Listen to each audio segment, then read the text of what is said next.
timely fashion. I usually do it at about 2 hours before the show, but this time I did it like 10 minutes before the show, so I have no idea if the notifications even went out.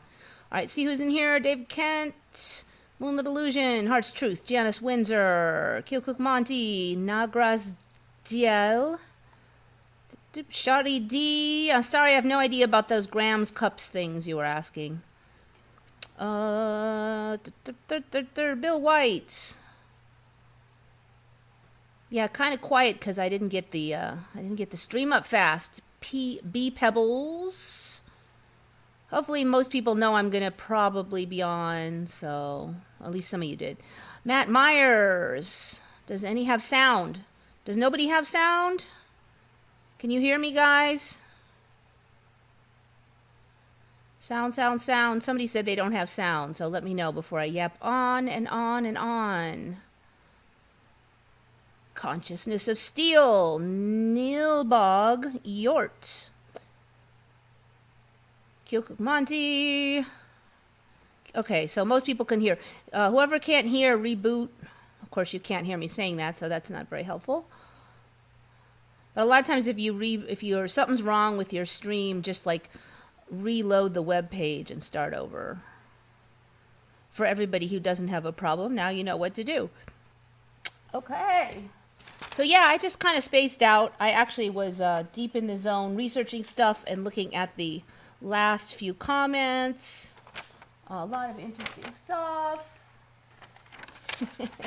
Okay, so as usual, we'll do world news first, and then we will do regular Mandela effects after.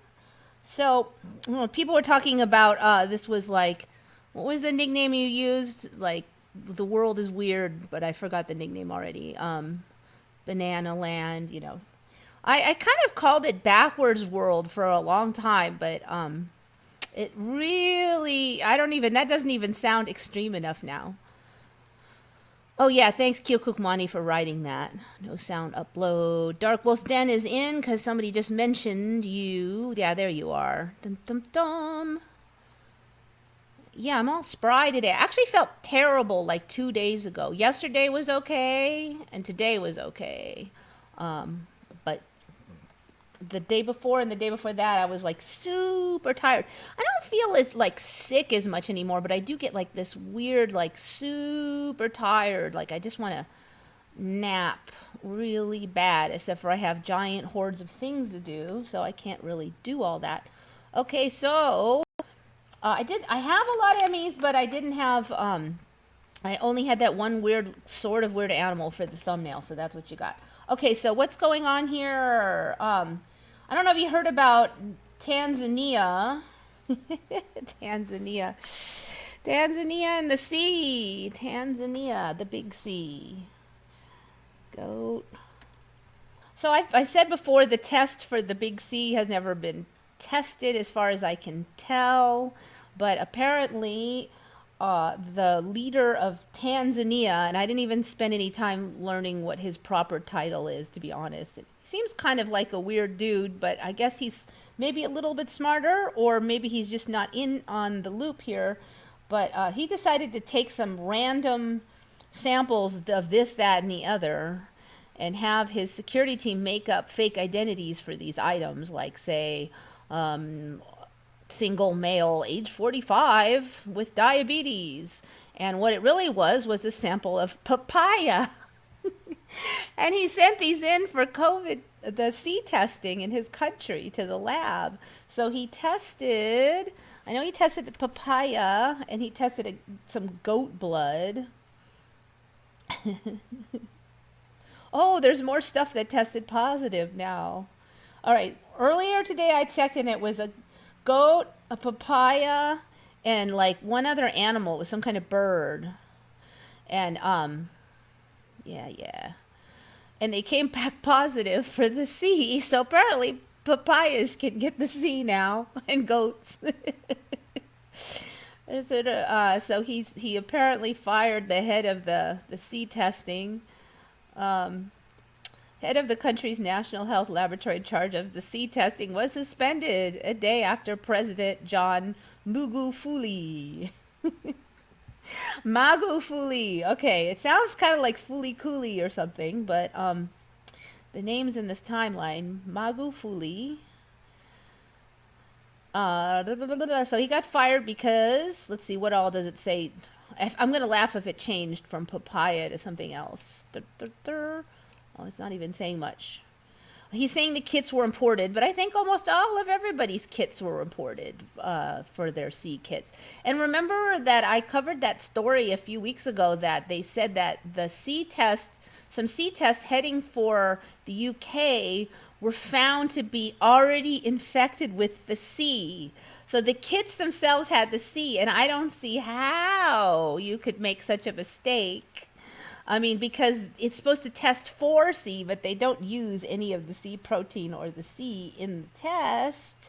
So, I mean, how on earth would the test get... Yeah, it's pretty weird. Okay, so now apparently a papaya, a quail, and a goat tested positive for the C. Let's see.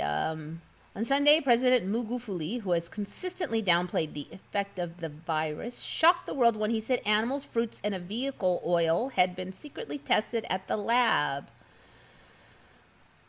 All he says had been found to be... So, they're making it sound like he says, not that it really happened. Cast doubt on the credibility of the lab equipment and technicians and questioned official data on the pandemic. Okay, so I guess because it's...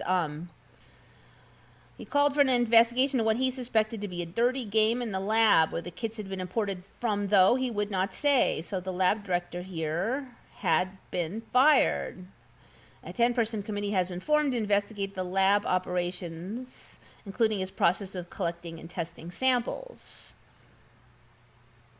Tanzania has about 480 C cases, including 16 deaths, at least according to whoever's testing for the C over there, which, so either, who's this guy, President Magufuli is lying, or there's something really fishy about the, testing over there. Dum, dum, dum, dum. Goat, pawpaw, jackfruit test positive for coronavirus. Okay, so over here, though, they said it was a quail, a goat, and a papaya. Can't make this stuff up.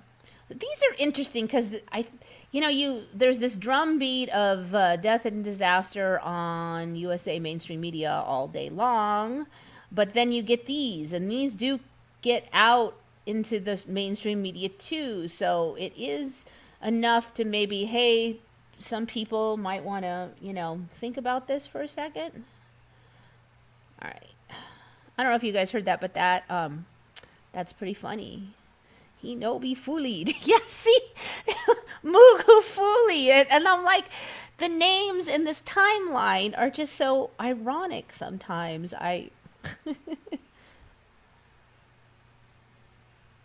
Tanzania, so wrong to me. Tanzania. I have not heard that. Tanzania. I've heard of Tanzania or sometimes I look at it and say Tanzania, but Tanzania is how I hear it pronounced.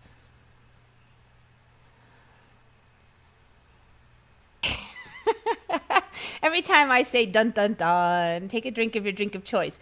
It probably should be every time I say weird, because that's probably my favorite word. I couldn't stay awake most of Monday and Tuesday. Yeah, I think for me it was Sunday and Monday. So I don't know if you're in the USA. Weird manga, no, anime thing. I actually don't really like that show, but it's pretty popular. It just has that weird name. And it's just all wacky weird. Tanzania, Tasma. YouTube is not receiving enough data. What else is new? I didn't even reboot the computer today. It seems like it doesn't really help any. Okay, so now we've got... so this is interesting because when the antibody test came out and seemed to indicate that a lot of people might have already had the C, and then the mainstream media is, well, maybe those antibody tests give a lot of false positives. But then they started right around then pushing that the C test itself, the PCR test, probably only could have false negatives, but that those never have false positives. But, I did some research. I seem to see that other PCR tests had like maybe 10% false positives, 80 something to 10% or so, up to like 95% accurate. But they're just suddenly everywhere there was this thing, oh no, PCRs don't hardly ever have false positives. Okay, so now this guy from Tanzania seems to indicate that, fruit apparently can have the C, and goats and whatever. So that seems to indicate that, yes, false positives are a problem for the test. And, why have we not tested why has nobody even tested anything except for this guy from Tanzania? So Tasmania is Kilkukmonti. Tasmania is Australia, but Tanzania is this country in Africa. So Tasmania is still there, but Tanzan. Is that spelled right? I think it's a Z. There we go. Tanzania. I'm not sure if Tanzania goes way back to my original timeline. I think it does, though. It sounds pretty darn familiar. Tanzania, country in East Africa. Africa's changed a ton, but I do remember there being a Tanzania there for me. They include the plains of the Serengeti National Park. Helicopters flying over. Weird. Flying over low.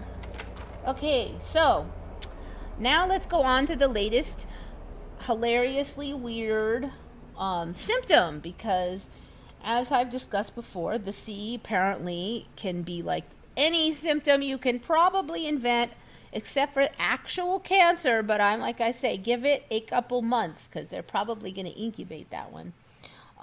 Seems to be a symptom of the C. So today, like we had COVID toes, right? Now we have happy hypoxia. C9 patients who should be gasping for air. So the story about happy hypoxia, otherwise known as silent hypoxia, is they're basically now saying that the C can like block you from intaking oxygen, but you can still exhale the carbon dioxide. And this is a very interesting thing because I was suspicious about this a year ago, but about a year ago they started saying that it wasn't actually lack of oxygen that your body would detect. It was excess of carbon dioxide is what made you breathless. So if you lacked oxygen, you might not notice as long as the carbon dioxide didn't build up. I was suspicious about that because suddenly I started hearing about that all over. So now it has the chicken has come to roost, so to speak. And the story now is that the C can block your intake of oxygen, but since your exhalation of carbon dioxide is still good and carbon dioxide doesn't build up, then you don't know that you're lacking oxygen. And so they're saying, oh, people can be like down 50% on their oxygenation, their blood oxygenation, and hardly even notice. And they are walking around like everything's fine, except for they're breathing faster, but they don't notice. And I personally cannot imagine that if my breathing doubled, I would like not notice that I'm going. I can't imagine that. And then they're saying that when these people get x-rays, they turn out to have pneumonia. I'm like, okay, you have pneumonia, but you don't feel any, they're like, you barely even notice anything in your chest, just maybe a tiny little twang, I'm like, okay, I'm huffing away, I got pneumonia, and my oxygenation is down to 50%, but apparently I barely notice. So that's like happy hypoxia, they're calling it. Normal blood oxygen saturation is between 95 and 100. Anything below 90 is considered abnormal. All right, so there's this one doctor, Leviton, who's been doing these articles. He is listed at the Bellevue Hospital, which I believe is in New York. The main article was on in the New York Times. I have to tell you, there's been a lot of really, really fishy articles out of the New York Times. I actually meant to look up who owns the New York Times anyway. I just was curious if it's anybody fishy. Because there's just been a lot of stuff. Sulzberger family. I don't know much about those guys. Does Murdoch own the New York Times? The Ox-Sulzberger family for more than a century. Okay, I've not heard of them. Anyways, just weird stuff. Quit.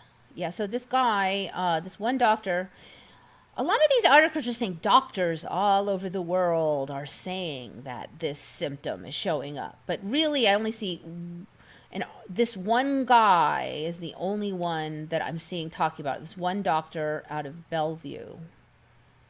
Doctors speculate that for some C19 lung problems in a way that isn't immediately apparent, the parents so some of these people have like a mild flu-like symptoms, but they don't feel sick. He seems to indicate that some people feel fine. A silent hypoxia that progresses rapidly to respiratory failure may explain why some younger C19 patients with no underlying health conditions have died suddenly after not experiencing any serious shortness of breath. So he's basically trying to make it sound like you'll feel fine, and then you'll feel a little bit of shortness of breath, but at the time you have an act on it, you're like almost dead. Which sounds pretty ridiculous, but it's really good fear porn. In 2012, Leviton co-authored a paper in which doctors offered 50 patients supplemental oxygen instead of ventilator, blah, blah. Okay, so they're talking about this, like laying people on their stomach, the stomach positions thing. I don't know. The whole thing is pretty fishy to me. I actually looked this guy's name up, and I couldn't find anything on it. But apparently there's this study. I should have probably clicked on it.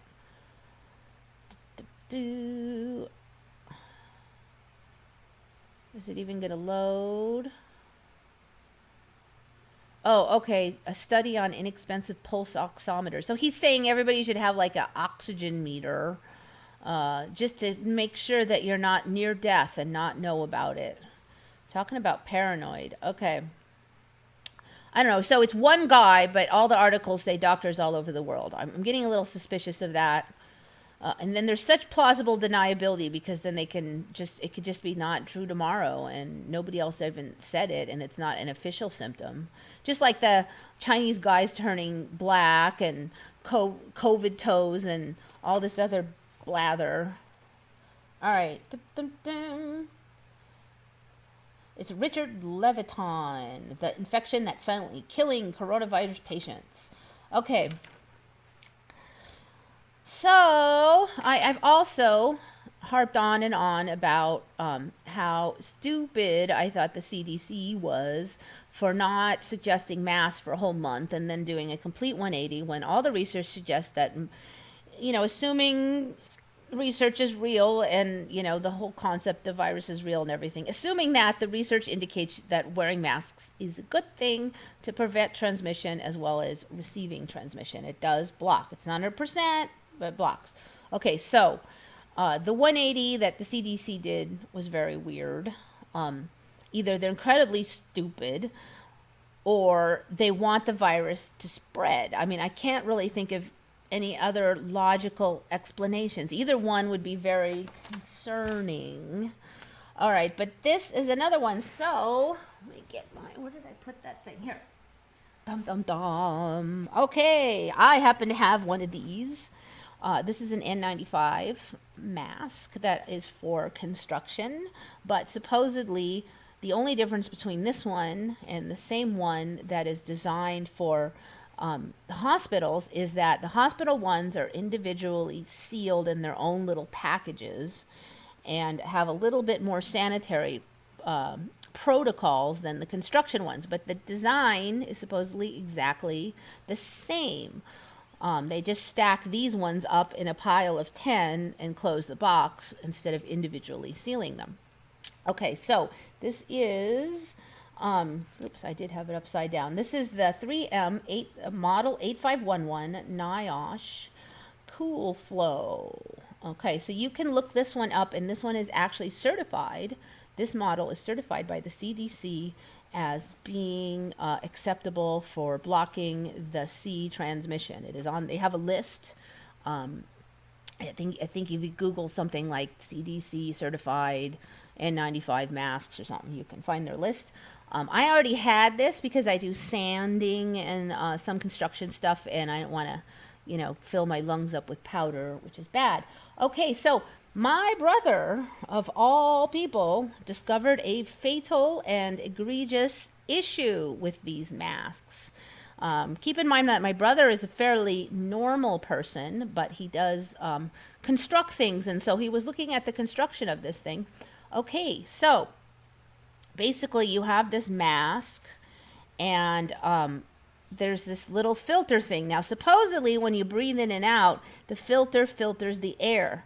Now, keep in mind that the CDC keeps saying that the main purpose of masks is to prevent transmission, and that only the nurses really need them for if the N95s, because they are more exposed to the C patients or whatever. So, but here's the thing. Okay, my brother was looking at that. Basically, I don't know if you can see worth the darn, but there's a little plastic blockade here, like it's like a little grid, and behind the grid is a really what looks like a super cheesy little circle of what looks like foam, and that is the sum total of the filter. So if you look at this thing, I had assumed that it just sits there and I have to suck the air in and out. But what really happens is that when I suck in, this little foam is squished flat against the plastic, and I do filter the air incoming, which is important for construction. But when I exhale, if I exhale normally with my normal lung function, it looks to me like this little flap of foam sits there. But if I cough, sneeze, or if I kind of huff, like say I'm walking up a hill or something, any kind of exercise, any kind of this little flap just flaps up like a mouth, and I'll be just breathing my air directly out. I guess that's how it, it's not like adhered anywhere but at the top up here. So it's basically like a cat door. So if you poke, I'm just going to use this because it's this little antenna is small enough to fit through. If you poke through, it goes right through because the cat door opens. Burp. Now I'm going to push the cat door back a little. It does not look like when I breathe out it flaps, but just a little. If I just go like this, the whole thing goes blip, blip. Okay, so how good is this going to be to prevent transmission of a virus? If I cough, sneeze, or huff, like say I'm running down the hall, I am basically spewing all of my air directly through the cat door, an open cat door right here, right in front of my mouth.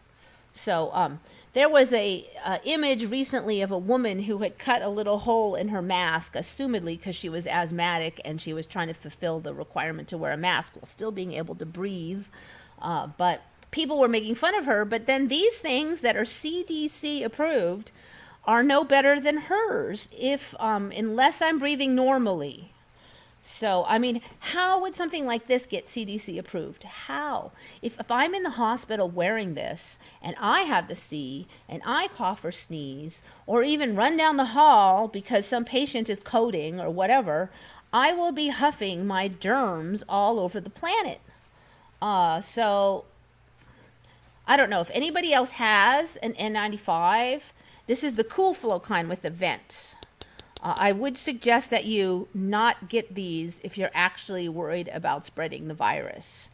They are easier to breathe through with the little vent thing, but a solid one would probably be better if you actually want to not spread the virus. This might help for not getting it, but the lack of sophistication that I am seeing in this is not heartwarming, just say. And if I did ever get the C, assuming it's real, I would not wear that because I would be really concerned about spreading it. Very dangerous. Let's see what you guys are talking about. Did anyone see the report that those that had the worst effect were vitamin D deficient? Yeah, that one's been flying around, but I mean, there's like another report every 2 or 3 hours. And so I kind of waiting just to see which ones settle down. You know, they say that 90% of the country is vitamin C deficient. So if the majority of C people are vitamin D deficient, that would just be like the rest of the country, wouldn't it? You know, so I'd have to see some kind of numbers and comparison. And there's so many weird things flying around right now. Someone was telling me at least we don't get the droplets when people cough. I said people take the mask off when they cough, so what's the point? I don't know. Do people take the mask off? I think everybody's doing everything they can to not cough in public. The other day I felt a sudden sneeze coming on, and I was like, I had to really work to choke that puppy down because I didn't have the mask on, so I thought it would be rude and freak people out. It's just allergies. I actually don't sneeze when I'm sick. I cough, but I never sneeze, so.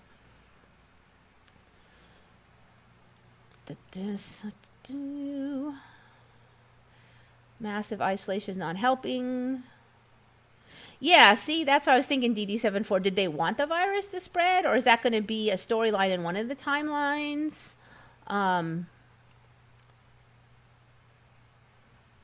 They made sure that there will be a second wave. I am not at all surprised they're dragging this out. I kind of figured, because first it was just going to be 2-3 weeks and another few weeks, and then, oh, if we shut down too early, there'll be a second wave, and then now it's the second wave is going to be worse than the first wave, and then sterile everything, killing any opportunity for your immune system to build up. You know, see that one, I'm not sure on that one either, because the storyline like about 8 years ago was suddenly that your immune system is trained in childhood, and if you don't get a little bit of dirt on you in childhood, you may not train your immune system well. However, I have not heard much until just like the last 2 weeks about even being old that you have to continue training your immune system. The storyline was always that kind of developed in childhood. Well, I don't think I need dirt on a daily basis to continue training my immune system. And then, of course, you have the thing that, like, well, it's the vaccines that killed your immune system, or it's the 5G, or it's the crappy food, or the stress, or the medications, or the... So, I mean, there's so many storylines. I have no idea which one to even want to latch on to. But I tell you, I'm not really worried about excessive cleanliness killing my immune system just for like a few months anyway. The lack of vitamin D might be more of an issue. I had breathing issues after my illness in December, but it went away pretty quickly. Yeah, I think there's good evidence that the C, if it's legit, was out earlier, unless the C is just some kind of shift sickness. I had walking pneumonia last fall, but no fever or breathing issues. Will they retroactive C diagnosis? Yeah, you know what? See, everybody had it, man. I'm telling you. If you have a sneeze, if you have a rash, it's the C. If you have a stroke, if you have a heart attack, digestive issues, lack of smell, a headache, a dry cough, a wet cough, a pneumonia or no pneumonia, you had the C. I mean, like, everything is the C now. Da-da-da-da.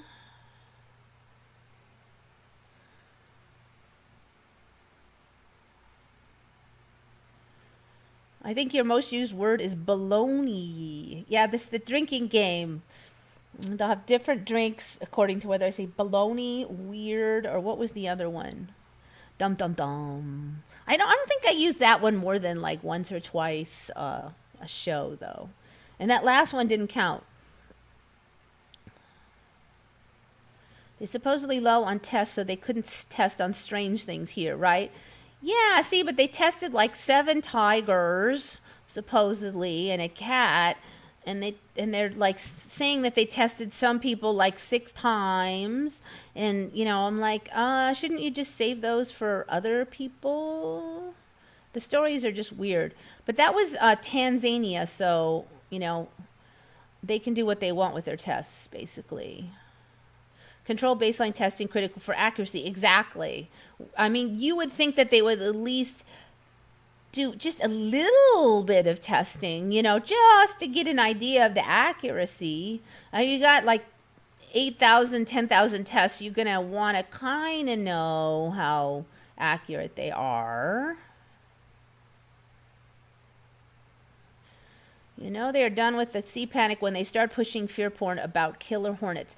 Yeah, you know, those killer hornets things, I think they were out like a couple years ago, but I don't think they're going to let this go. They're dragging it out. Then everybody screams and they like open the golf courses and the beach, but you can't sit down. It's just they're dragging it out. Now they're talking about the next wave. Oh, it's going to be even worse. Oh, there's another strain. Oh, the other strain might be even more dangerous and more communicable. And oh, we will never get back to normal until the vaccine. That is the drumbeat that's coming from both sides of the political spectrum in the USA.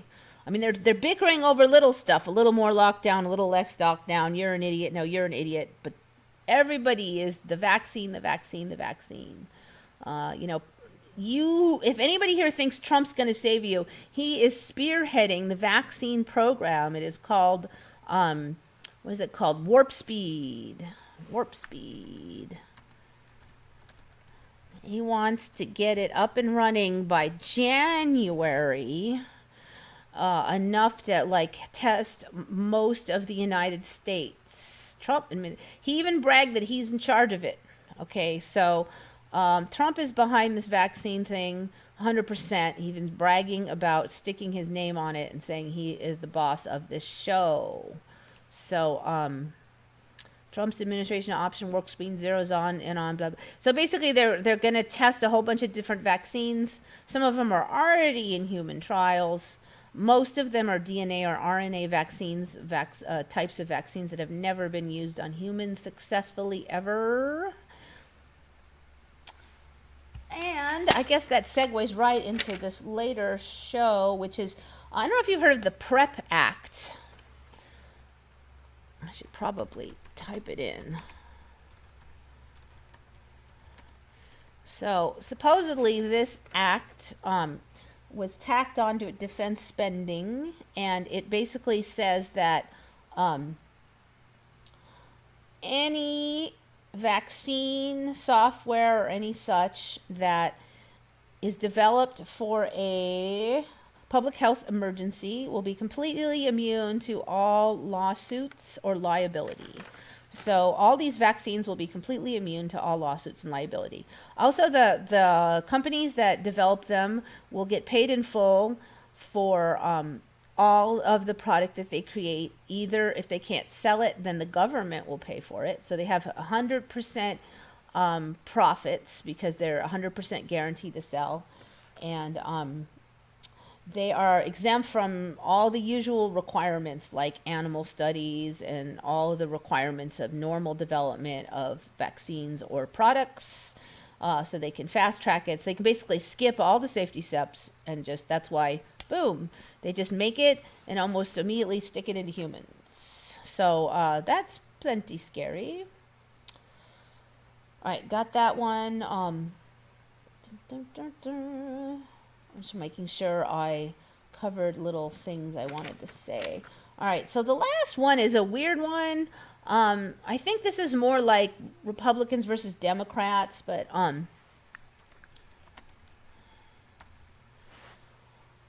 so there was I don't know if you remember or heard, but one of the states, supposedly the governor was able to secure a bunch of sea tests from Korea due to his contacts in Korea, I think through his wife. And then they made this big show of how he was like hiding their where they were flying into, and he had like his own people guarding the supplies at the warehouse in case the government stole them. I'm like, what? So apparently this thing's been going around that the Trump administration is seizing PPE, which stands for protective equipment, like masks and stuff, PPE tests and stuff like that. They're just going around seizing them from other states. So the story is that Trump told all the individual governors, you're on your own to get all these supplies, and if you don't get them, that's your problem. You weren't ready. Tough cookies. And the federal supplies are not yours. They are the federal government's. But when these items are purchased by the states, they're kind of somewhat randomly being confiscated by the government. So that's why this one governor was trying to be stealthy so that he could hide it from the United States government, and after his state paid for them. So this is just like Freaky Friday whack-doodle. I would, you could say that Trump was being falsely maligned, but he hasn't denied any of this at all. He could say, oh, we never did that. No, he's not denying it. Dun, dun, dun. Several reports surfaced, but see, it's all vague, claiming federal officials seized PPE shipments from local agencies or stopped the deals between vendors and states by offering higher bids. Dum, dum, dum.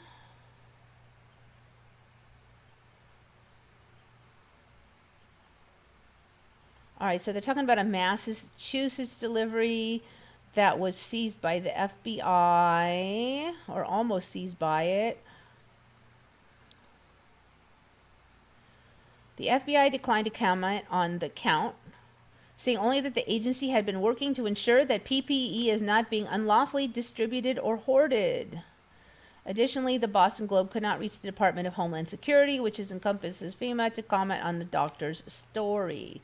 So this story was that that Massachusetts had ordered a bunch of stuff, and the FBI had taken 3/4 of it before it was flown to the United States, and then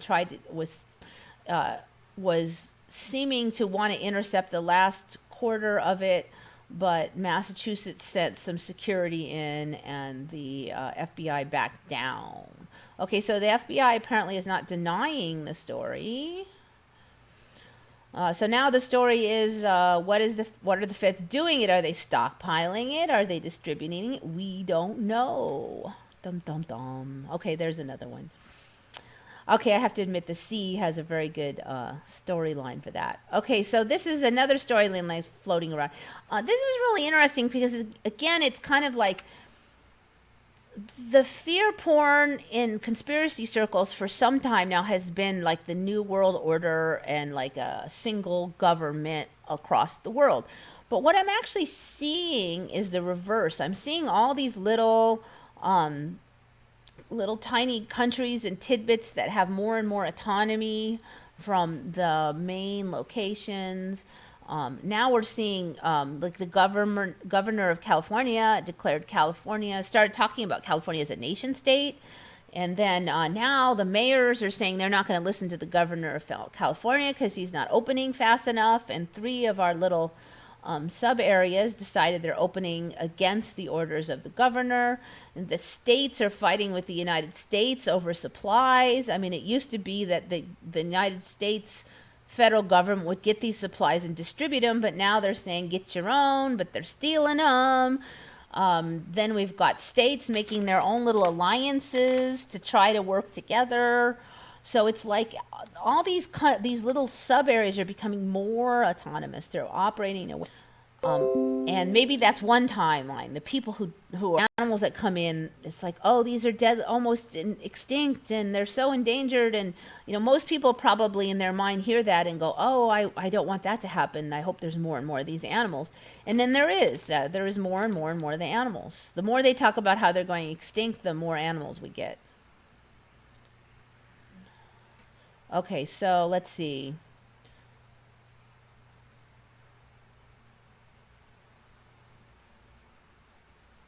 All right, so in response to this Massachusetts story, Captain W. Russell Webster, in charge of FEMA's coronavirus response in Boston, told WBUR Radio on April 11th he doesn't have specific information on where the masks ended up, and there's a priority of distribution based on healthcare workers and other first-line people involved in the C-19 response. See, what I'm not really hearing is FEMA handing out any masks and stuff. I mean, the story seems to be all confiscating, but nobody said, oh, FEMA gave me a bunch of PPE and masks. So, I mean, is this part of the fear porn that, like, the federal government has gone rogue or something? I don't know. I'm kind of curious how it's going to spin. An official from FEMA said that there have been cases where the federal government has redirected supplies away from communities, even those with growing outbreaks, because it must weigh other variables, including how much equipment a state already has in storage.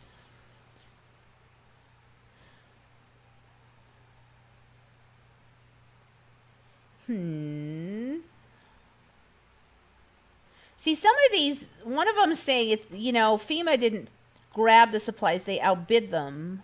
But some of these people are saying they already paid for them and then had their supplies grabbed. So that's more than outbidding.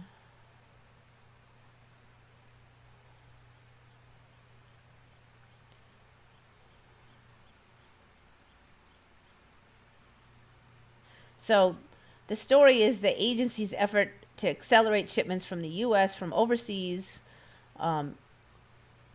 But then if the states already bought those, it's pretty sleazy for the government to tell the states they're on their own and then the states to buy stuff and then the government to seize that.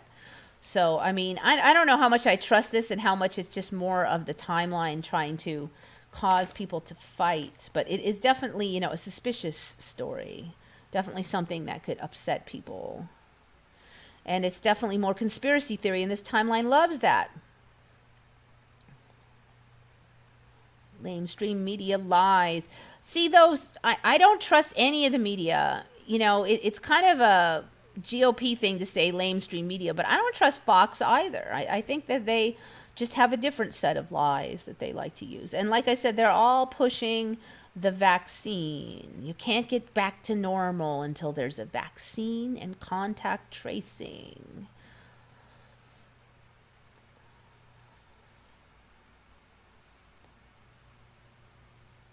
Heat will cleanse the cold. Yeah. Oh, Brian's in. Hey, what's up, dude? Buffering, of course. I'm blaming it on Brian Staveley if my channel is buffering. Because I know YouTube doesn't like him.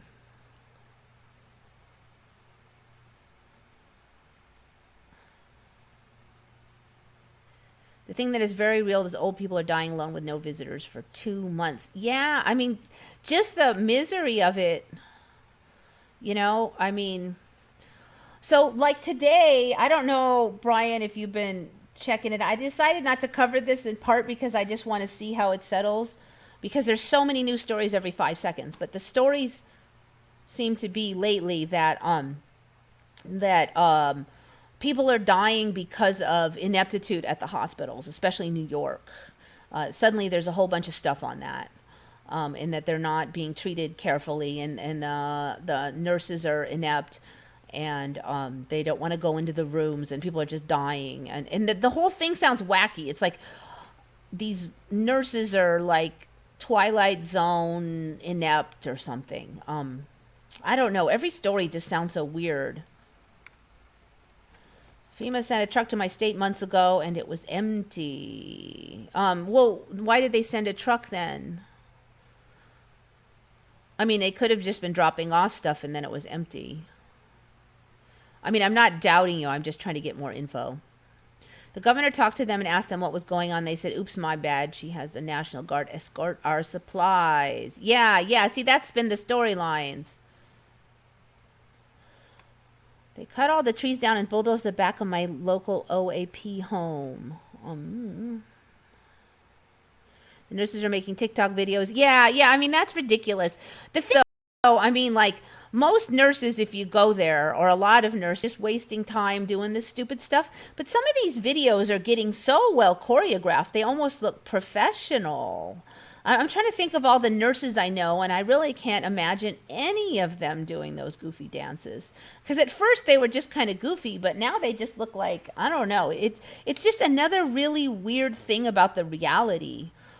So, I mean, if I didn't know all I know, I could probably say, well, 90% of the nurses are bored and doing this, and then the other 10% are like working really hard in hard hit areas. But there's way too much weird. And it's like, the other thing is, and I think you've mentioned this, is would nurses actually do all that knowing there's a pandemic, even if they're bored out of their gourd in their hospital, sitting there twiddling their little thumbs?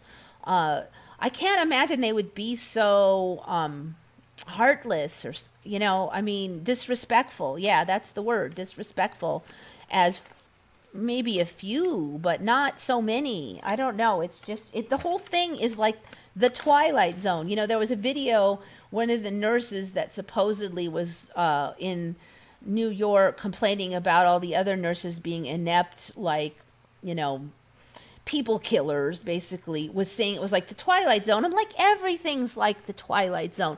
People are like these weird zombies that don't have logic and just, I mean, like when she described that, then I'm like, isn't that like most of reality lately? I don't know. Okay, so anyway, covered the PrEP Act, the seizing. I think that's most of it for the C. And then we have regular Mandelas. Okay. I'm going to do this Bill Gates one, though, because it's a little related. I mean, not super obviously related, but weird Bill Gates stuff. And this is from John Austin, regular commenter on the channel. So apparently Bill, what I remember, I don't know if you guys remember, but the Bill Gates story about Microsoft and how he, I remember him. Do you guys remember the story about how he got his first program and writing an operating system, and how IBM got the operating system? Do you guys remember that story? What do you remember about his role with the first operating system? Because this appears to me to have changed quite a bit.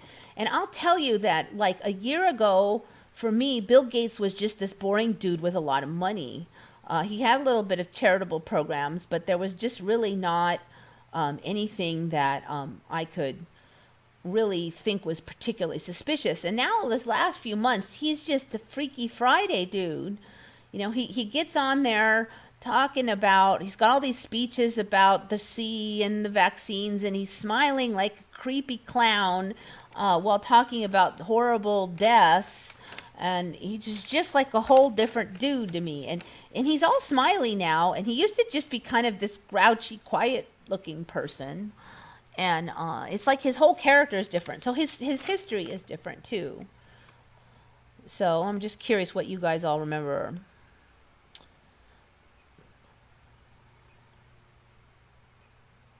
See, there's a whole new character. Okay, so he stole it from Steve, but what did he steal from Steve? Did he steal the program, the opportunity, the contact info? What did he steal from? And see, yeah, I remember him stealing. Well, I'm not going to say too much more. Dark Wolf, what do you remember specifically stole?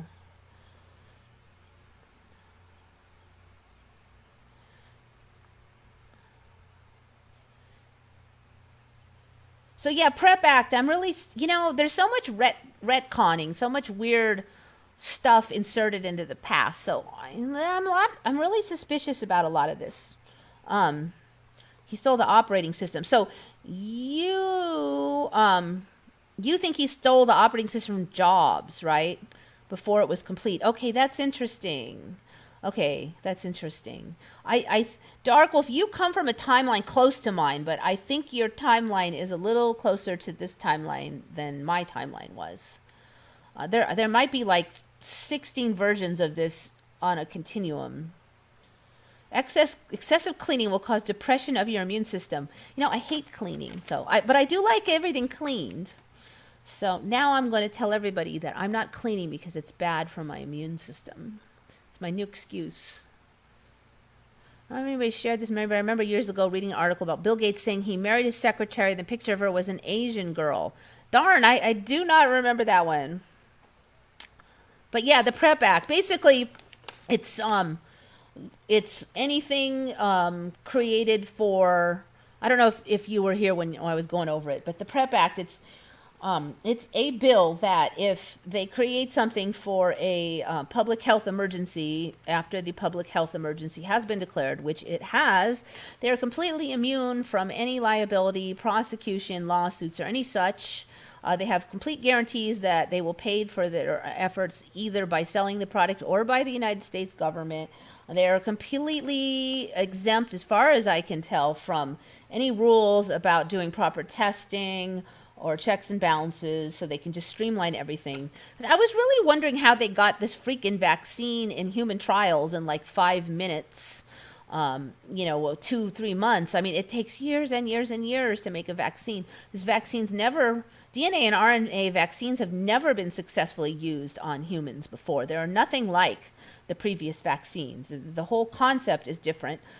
Supposedly, one of those vaccines was tried for anthrax, which is an ME for me, because in my timeline there was no cure or treatment or anything for anthrax. But in this timeline, they tried a vaccine, and supposedly there were a lot of... talked about this before. Old timeline, there were anti-vaxxer theories, but no really good evidence. Some of it was interesting, somewhat compelling, but no smoking gun. Then all of a sudden, for a year, we hear nothing but diatribe and hatred towards anti-vaxxers.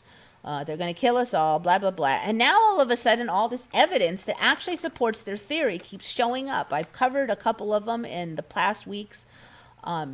So if this was just a cover-up, and if the government was trying to cover up these vaccine issues, then how come this is all online on like PubMed now? I mean, why am I just finding it? So that's why I don't think it's just some weird deep state thing, because there would be no reason for that to be hidden for decades, and now suddenly it's on PubMed. I mean, I'm sure the government can do better than to just blot out a couple of things on PubMed, a couple of studies, So suddenly this stuff's all over the place. So it's like weird opposite land. So that's what happened with the anti-vaxxers. First, they're publicly maligned, and then a whole bunch of evidence shows up for them. And I was going to say thing about the same thing happens with 5G. Firstly, it's anybody against the 5G is publicly maligned. Now I'm starting to see more and more evidence for the 5G maybe really being bad. Before there wasn't that much. And one of them is this weird hypoxia, the happy hypoxia story that hit earlier today. I think I just heard of it. So one of the 5G storylines is that particular frequency affects oxygenation of the blood. And so I started hearing that for a couple weeks, and everybody's saying 5G causes the C, and I'm pretty sure it doesn't. Or I make up my mind that I don't think it's directly causal. One reason I did also think of it is, when you get closer to a transmitter, you don't feel worse. So you would think that, you would notice something like that. Getting away from them, do you feel like 10 times better? I didn't really feel way better when I was out in the desert. So anyway, there's that. So I kind of had made up my mind that the 5G thing was probably not really relevant other than for maybe contact tracing. And then all of a sudden now there's all these stories about lack of oxygenation of the blood for the C, the very thing the 5G people were saying, last week. I would say that it was just like the 5G phobics were right all along, but then the same thing with the vaccine. It's the same pattern as the vaccine. First, they're publicly maligned, and then the evidence shows. So the thing with the vaccine one is that there would be no reason for the government to let that out. So I don't know. There's this pattern I'm seeing where first people fear something, and then evidence for it shows up. So I don't know. It does seem like thought creates reality. Fears are creating reality. I don't know. It's just weird. There, see my favorite word. Okay, so the Bill Gates story. Let me see what you guys even remember. Personal computer. Okay, you remember him creating the clickable graphic user interface. See, that's what I remember. I remember Bill Gates wrote that sucker days in a big giant hurry.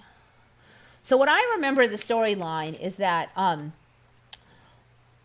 he sent IBM, Gates sent IBM to Jobs, and Jobs muffed the interview. I can't remember if he wasn't there. He just, I think I kind of remember him declining it. Like he's like, yeah, something like that. But for some reason, Jobs dropped the ball, and then Bill Gates is like, I'll write it. I have it, he said. He said he had it. I can do it.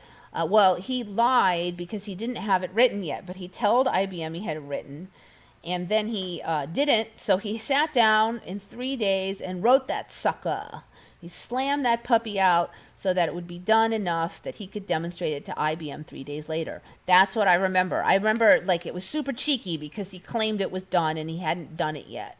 I guess it's not super, super cheeky if you know in your mind you could do it and you're confident of your skills, but it's pretty, chutzpah kind of a thing. So you kind of had to give him a little respect for that, taking the opportunity. Dum, dum, dum.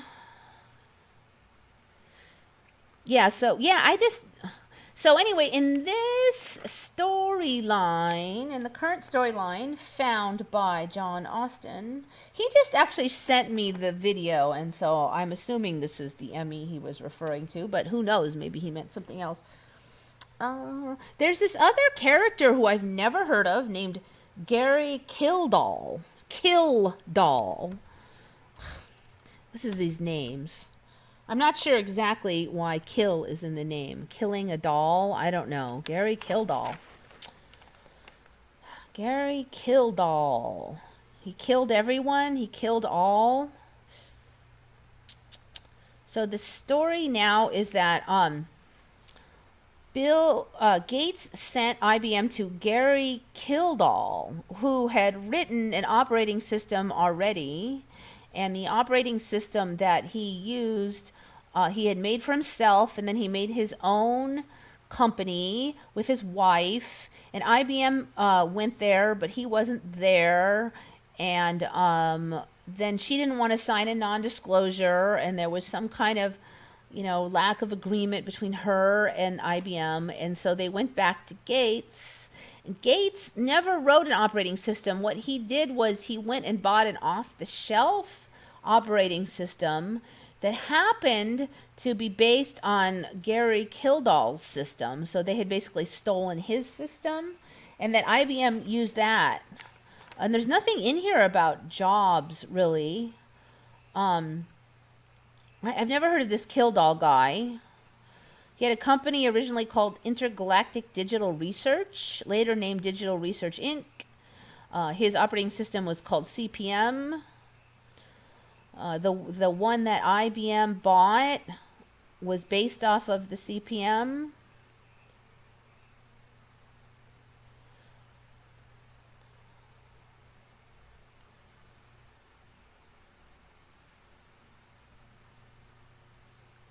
And so what did Gates do? He had agreed to provide the operating system basic interpreter and several other programs for the PC. So now Gates is just writing some other programs for the PC, but not the operating system.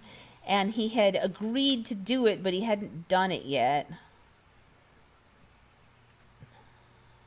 So apparently IBM had Gates find a usable operating system.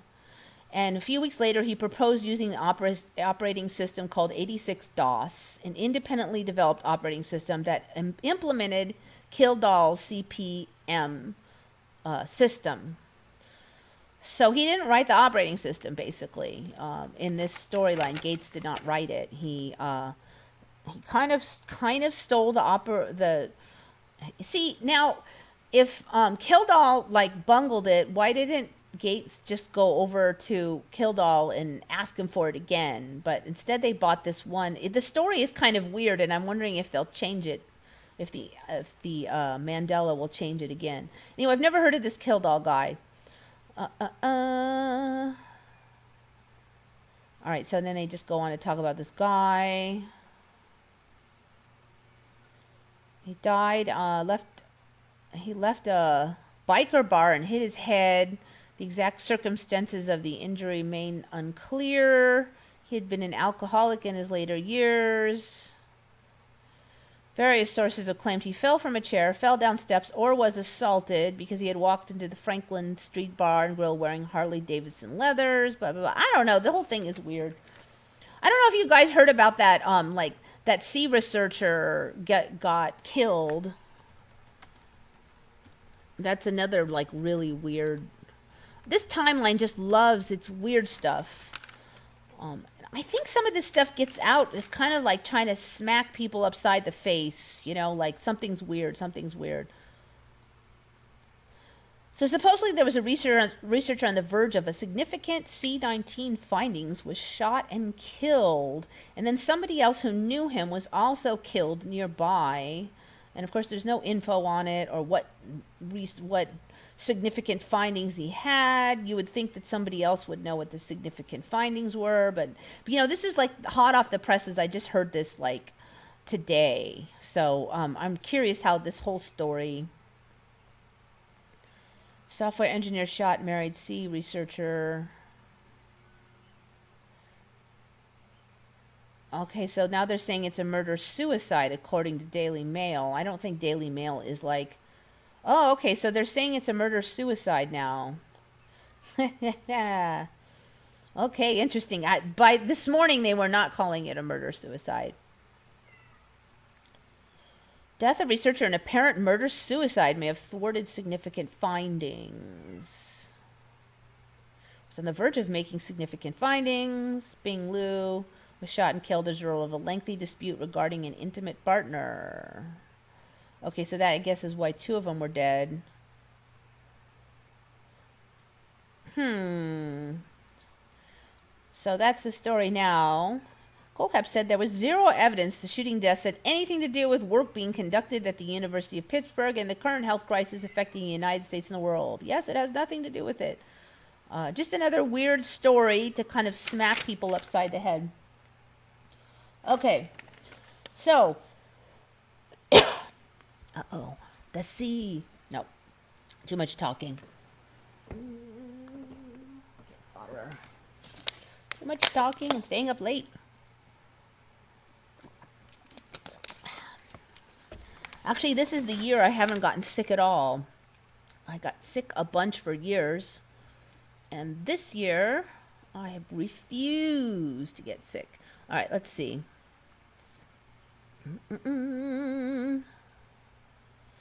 Quantum dot tattoo yeah, I know. I've covered that quantum dot thing a number of times. Creepy. The cat wants food. Yeah, you can hear him. You know, he's got food on the other side, but I'll let him in. Okay, kitty. Where are you? Are you here? Kitty. Oh, you're there. Come, let's go inside. You have to go in the kitchen then if you're going to be out all day. You should go. You'll have to pay the toll.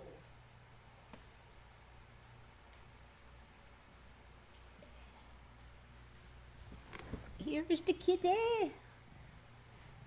Yes. Oh, he's kind of in a good mood. He's not even squirming that hard. You are not even squirming, are you? Are you good?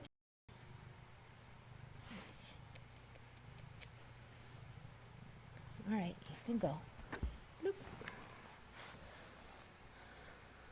I'm trying to train him not to come here in the middle of the night for food because I'm not waking up and feeding him in the middle of the night. He has to go to the other side where the food is.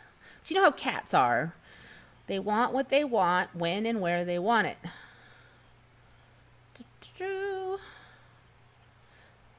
Well, I think Moses lived to 900. You know, the years are getting so short. People are living longer amounts of years, but I don't know if we're living longer amounts of time. Because, like, I swear that the months just fly. The days fly. Man, I missed a whole bunch. Must have suddenly uploaded a bunch of comments. I met Jan Zuckerberg. She was not creepy. Well, in that timeline she wasn't. You never know. She might be a whole nother person now.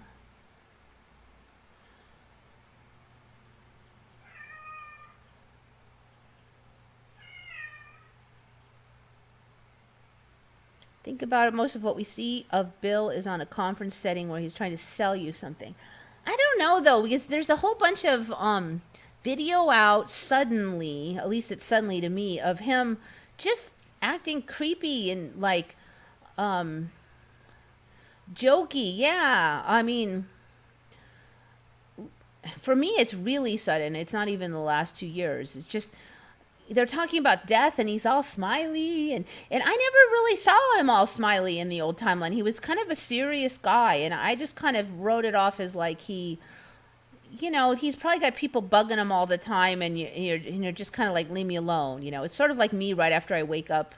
I don't want people bugging me. I just want like to wake up first. That kind of attitude. Not really like mean, but just like, leave me alone. He and Wozniak ran it out of a garage from memory. Then he stole Windows from Steve Jobs. Okay, so see, that's interesting. For me, he stole the opportunity from Steve Jobs, but he did not actually steal the Windows. He wrote that in 3 days in a big panic. For me, but Steve Jobs doesn't seem to be even in the storyline now as far as the operating system. I'll probably check some more because I was just getting this right before the show actually, and I didn't have a lot of time to really research it. But Jobs isn't in there anymore. See, I remember them going to Jobs first, and then going to Gates. But now there's this Kill Dog dude. I mean, has anybody even heard of it? It was Gary Kildall. Okay, so David Kent remembers it. I never heard of this Kildall dude. But I remember Gates writing the operating system in a big panic in 3 days. Well, not in a big panic, but he claimed he had it, and he didn't have it. He hadn't written it yet. He claimed he already had it. Oh, I'll sell you an operating system, he said to IBM. And they made a deal for him to sell his operating system. But he had not written that system yet. So that was what was so cheeky about it. So you kind of had to give a little bit impressed, you know. But now it's like, meh. All he did was steal the opportunity, and he bought somebody else's software, and he didn't do that much. Check out the dinosaur on Spaced Out Production channel. Dinosaur.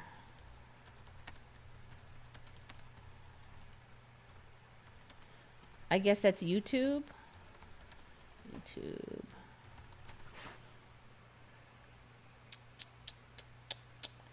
Maybe I should just go to the channel.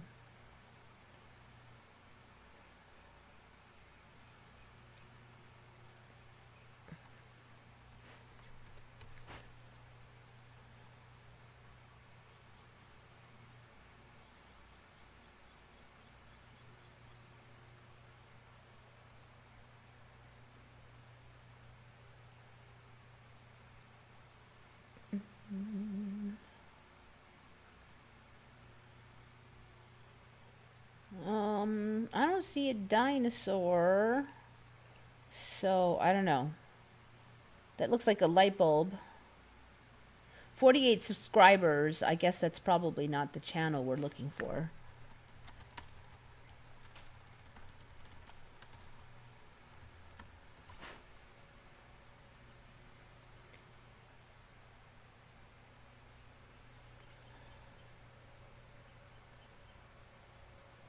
.9 subscribers. 0.9K. All right, I don't know. I'm not sure what we're talking about here. Can you imagine the wrinkles in a 900-year-old person? Yeah, but, you know, new timeline, new body. We probably don't wrinkle as fast. I mean, in my old timeline, you kind of died when you were 70. That was old. There were almost nobody living to 100, but now we've got people living 120. 100-year-old people can still dance around, do the jig and eat cake, and they're still cognizant. So people are definitely living longer. I've covered this one before. You know, anchor memories, blah, blah, blah. I've covered all that.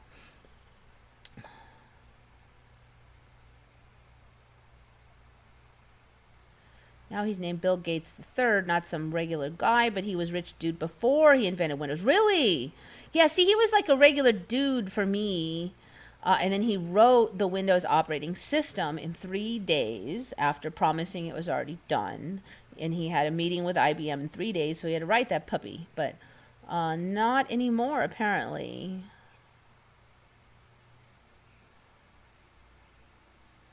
Bill Gates' vac has seen an ingredient patented number 6 plus 2 more of them in a row. It is called luciferase. Are you serious? Luciferase. Luciferase. Are you... Okay, luciferase is a generic term for the class of oxidative enzymes that produce bioluminescence. I saw this like last month, this luciferase, which was new for me at that time because I have covered a lot of the bioluminescent and Mandelas, and that one just showed. So apparently he's patenting some bioluminescent plather then, because that's luciferase. I do remember that. I do remember covering that. There was this BS story about Gates borrowing money from his dad and starting in the garage. Total BS. I remember the garage thing, but not the borrowing money. But I mean, why is it BS and not just the old timeline? I mean, I think he's different. His story's different. Everything is different. I mean, he's like a different dude now. He's this whacked out weirdo dude. He was just normal, boring dude. So I don't, it's all storylines. I don't even know if he's real. Oh, Kitty, no stealing my steak. I never, you know what? I was so out of it. I didn't even, I got to put my steak away now that the cat's in here.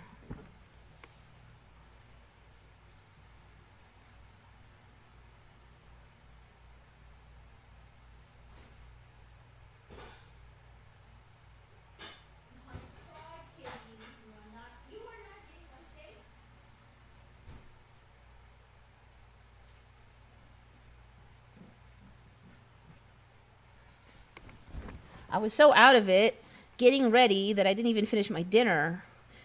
And I was going to finish it after the show. But Kitty wasn't going to wait. He's going to climb in the fridge and get it while I was trying to put it away, too. Don't be fooled, they already have the vaccine. Well, yeah, the vaccine, several of them are already in human trials. There's going to be one that has no problems. So, yeah, I don't know about all these stories. They change constantly. The personalities of these people change. I mean, you want to... I hear a lot of people saying, oh, the truth is coming out. Well, if it was just the truth versus a lie, he shouldn't change. His personality should be the same as it was before. If it's not a timeline shift, then he should be the same guy, but the truth about his past came out. But that was always his past, right? So he's the same guy. But he's not. He seems totally different. And there's other characters like that, like the Queen of England. She used to be this grouchy. She always was grouchy. She always had a frown. I never saw her smile. The cat's looking for this. It's gone, kitty. She never had a smile, and she just looked kind of like disapproving all the time, So you're kind of like, she was like an old lady you just didn't want to talk to look on her face. Like she was ready to tell you that your hair was ugly or you needed to get better shoes or something. And then the last few years, she's mostly smiley. She looks pretty friendly. I mean, I don't know if she's really a different person inside, but all those grouchy images are gone. She looks approachable now, at least on the outside. She's a different person. So I didn't know her history enough to know if there's ME changes, but there probably are. These elites are not even trying to hide what they're doing. Just check Elon and his girlfriend and the name they chose for their child. What's Elon?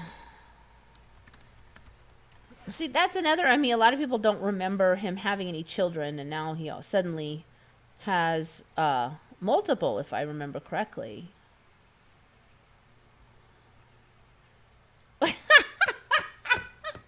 No, wait, that wasn't Elon. That was what was that guy from WikiLeaks. That guy suddenly had a bunch of children. How do you pronounce that? Shayat I don't know how to pronounce that AE thing. Does Elon Musk's baby have a hidden meaning? The unknown variables. My elven spelling of I. Love or artificial. A12 equals precursor to SR17. I think I heard somebody talking about this earlier, and I didn't know what the hell they were talking about, and it's why, because it makes no sense. It's the name of Elon Musk's child. Maybe somebody would be so kind as to explain to me how to pronounce XAEA12. What? Oh man, I wouldn't want to be bored with that name. Can you imagine the teacher trying to say that business? It looks like a computer malfunction. How do you say it? Somebody tell me how to say that name. See, now the cat wants out. This is why I don't let him in, because he's like, I want in, now I want out, now I want in. My cat goes crazy for olives and tries to eat bleach. Yeah, that's not good. Damien, is that how you pronounce it? I don't know. It looks like Shy 12. That's how I would. Xi. It kind of sounds like somebody screaming, 12. Huh. 12. Kitty. He wants in, he wants out. He actually eats pretty mainstream cat-like food. He likes meat. He does like some noodles. He likes cheese.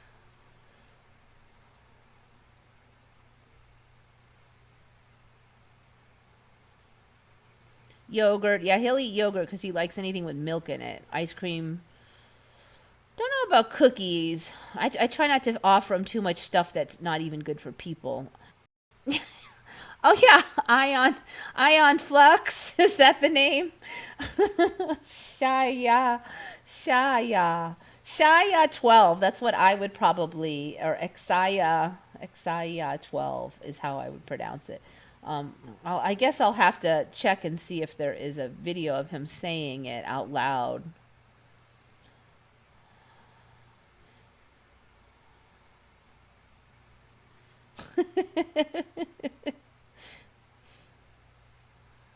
Oh, really? One of his children is named Damien? See, I don't remember him having more than one, but I wouldn't swear on that one because I just haven't followed him that much. Damien. Yeah, that is I actually like that name, Damien, but because of the story of of that name, I would never choose that name for my child because it's like there's too much crap associated with it. Goats can eat meat. Yeah, I wouldn't be surprised. We've already got cannibal horses, so. Like Damien from The Exorcist. I assume that's what she means. Let's see. Elon Musk's child. Damien. You spell that. Damien.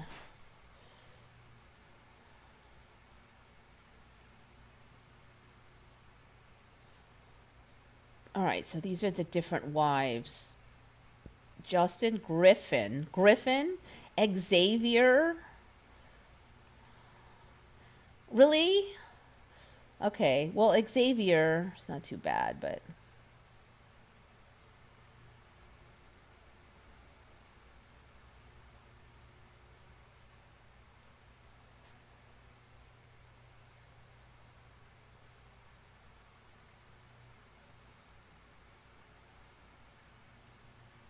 It's not entirely clear if Musk was joking.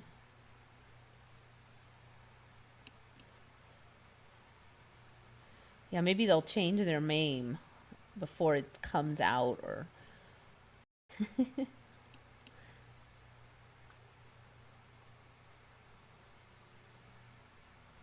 All right, where's the rest of it?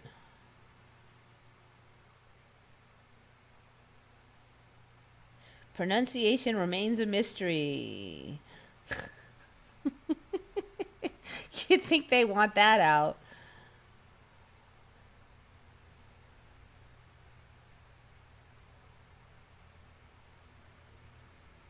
All right, so his other kids are Justin, Griffin, Xavier, Damien, Saxon. Ugh, it keeps jumping. Quit it. Saxon and Kai. Ash. Some people thinking that it might be Ash. The spelling might be Ash, or the pronunciation might be Ash. I don't know. I just have to wait till it comes out. Damien. Xavier is like the good guy on that superhero show, though.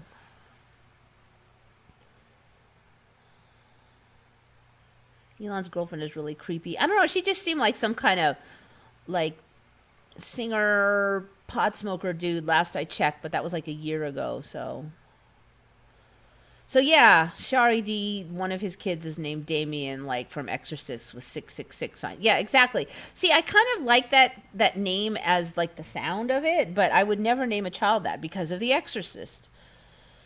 From The Omen, yeah, I just wouldn't, because it's just, you don't want to name your kid something that's famously associated with the devil.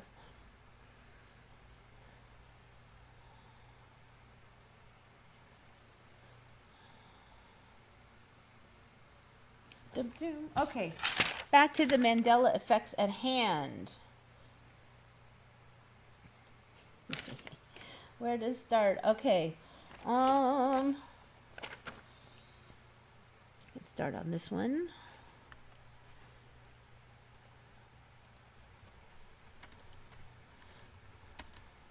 Okay, so in the things eating other stuff, apparently crows now hunt rabbits. Crows eat small animals such as mammals, amphibians, reptiles, eggs, and carrion. They eat insects, seeds, grains, and they also hunt. So they hunt apparently in groups, and they like guzzle down baby rabbits.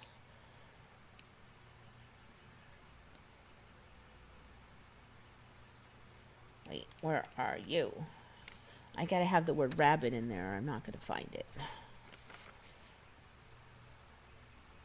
Birds that eat rabbits. Crows actively hunt their prey. This is where rabbits come into their diet. They've got images and video of Essex crows swoop down to kill rabbit before flying off. That's 2017. Do crows usually eat rabbits? A group of crows is called a murder. As foragers, crows clean up dead animals and garbage. This whole like names for groups of animals is something that really just showed up for me like starting about 5 years ago. It was like, oh, did you know that a group of crows is called a murder of crows? And did you know that? And I never heard of any of it until the last 5 years. And so for me, a group of crows originally was called a flock of crows, because a flock was the bird word for a bunch of birds. But now they each have their own names, and I think it's interesting that they're called a murder of crows. I mean, who invents this stuff? And now apparently they are murderers. They like to eat rabbits. Probably not a coincidence. The crows made their attack on a family of rabbits near the RSPB nature blah blah blah. They'll happily eat fish, plants, or human leftovers, and rabbits. Okay, so you're probably not surprised considering all the other things that eat other creepy things in this timeline. All right, let me see if I can find this one.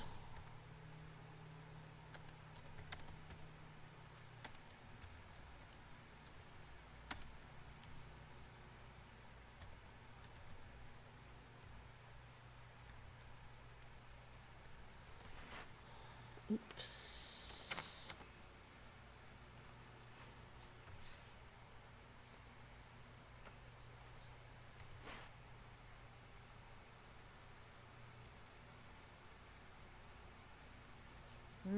I might be able to find that one.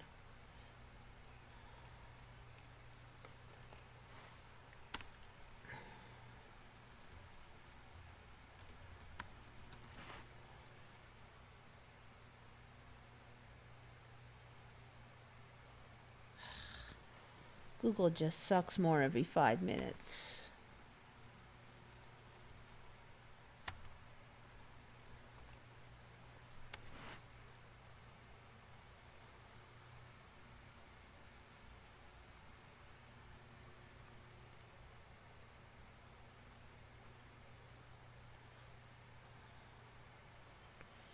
This one I may not be able to find. I'm gonna get desperate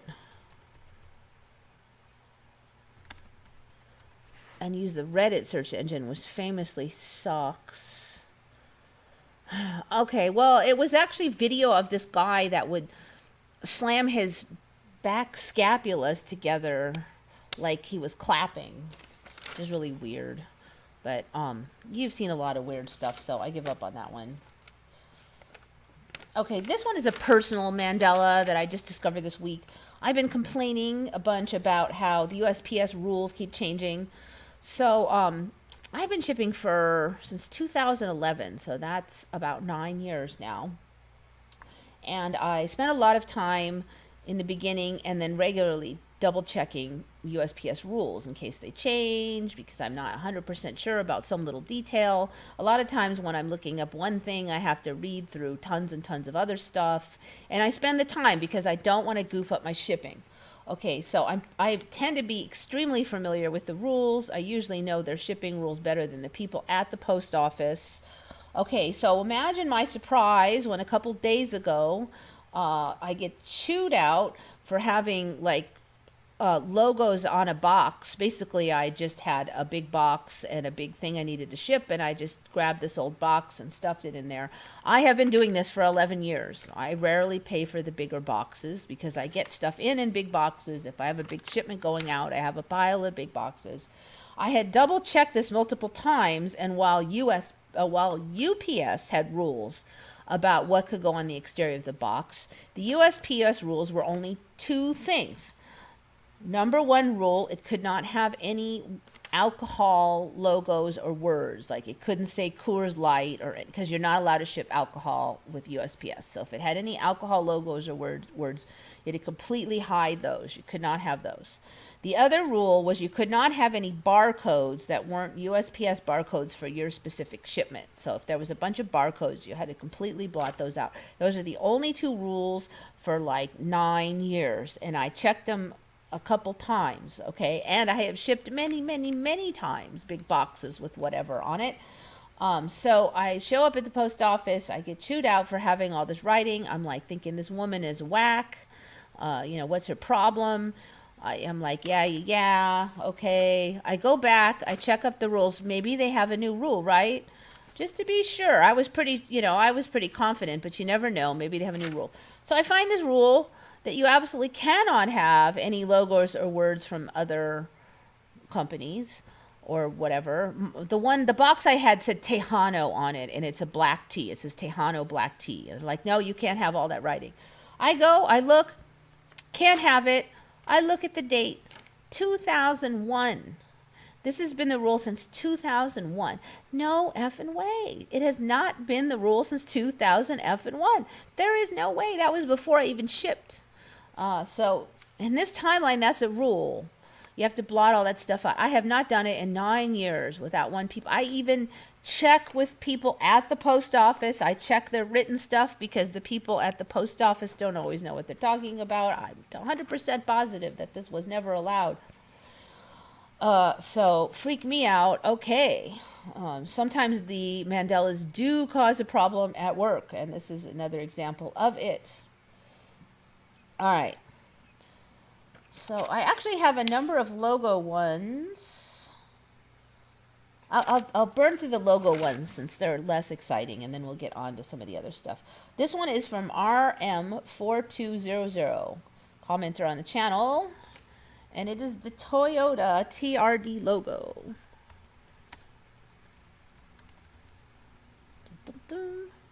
Now, I actually want to get a Toyota with TRD. I've looked at this many times. The only reason I don't is because I don't want to cough up the money. That cat again. All right. I know it changed. I totally agree with RM4200. And, I don't know if it's just recently, but it's fairly recently. I do look at the Toyota logos. I look at the TRDs, and so this funky R thing has long been on the TRD logo. I assume it's supposed to look like a track. I used to always joke because although Toyota makes an excellent product and they have excellent off-road vehicles, unfortunately TRD sounds like turd. So I always just was like, too bad that their TRD is turd. But so in case you want to think that this is new, first of all, you can't find the old boring logo hardly. Although this, well, it's closer. First of all, I remember them being all on the same line. It's closer to like this logo. Black badge sticker decal. I'm assuming this is a third-party decal here from eBay. This is a lot closer to I remember it because I remember, but I remember an ordinary R in there. Not that like oversized R. Wait, we want to go to Logopedia, Eva, Toyota, Kitty. I have to let him out because he'll start tearing up the place. Okay, I saw a Logopedia TRD logo. Kitty can be very loud when he's in a mood. Derp, derp, derp.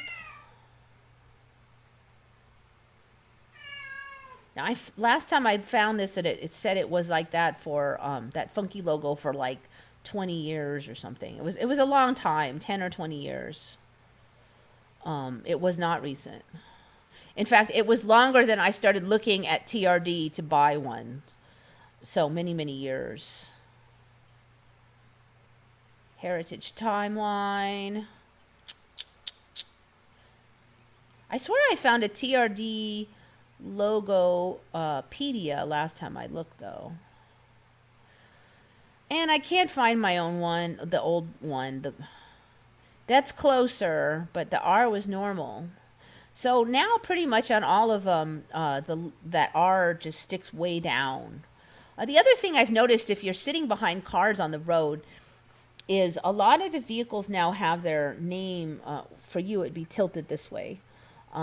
Just like even like the word Civic, I've noticed it's tilting. A lot of them, they always were straight. And if you sit and you're sitting behind a vehicle waiting for the light, just look at the writing on them. Civic is not technically supposed to be tilted, but then if you see the word, a lot of times they're tilting. It's weird. Okay, so I agree. RM4200 TRD logo has changed. Got you.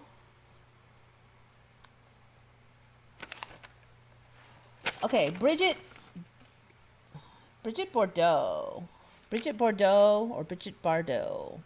Famous actress, I guess she was. Bridgette Bardot. Bardot. What do you remember? This one is from Julie Holcomb.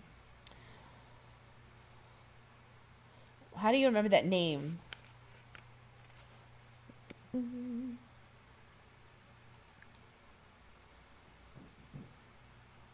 I never heard of TRD before. It's Toyota Racing Development. It's basically a system, a four-wheel drive system that they have on some of their trucks. So if you want to get an off-road vehicle, like say you want to get a Toyota pickup and you want to take it off-road, then you get the TRD system. So people who know about like trucks and off-roading will know about TRD. But I do like off-roading because I like looking for rocks, and you pretty much have to get on the dirt trails to get to the rocks. So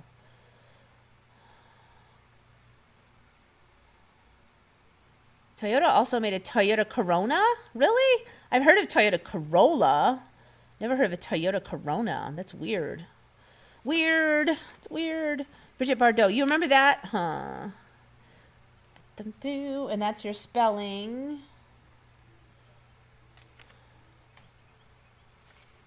I actually remember the first word is different for sure, though. Let me see how you guys have it.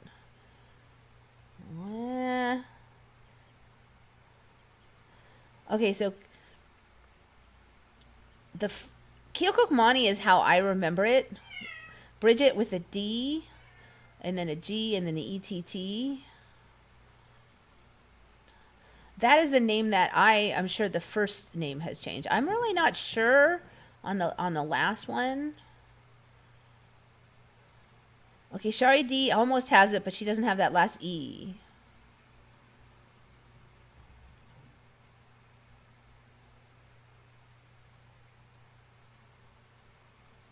Get the off-road one. It's better than the TRD Sport.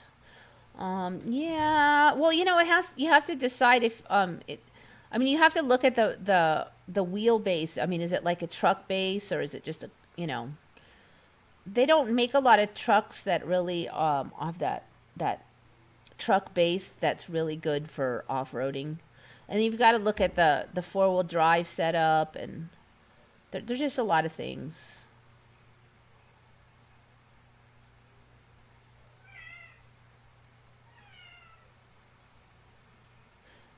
All right, I'm gonna...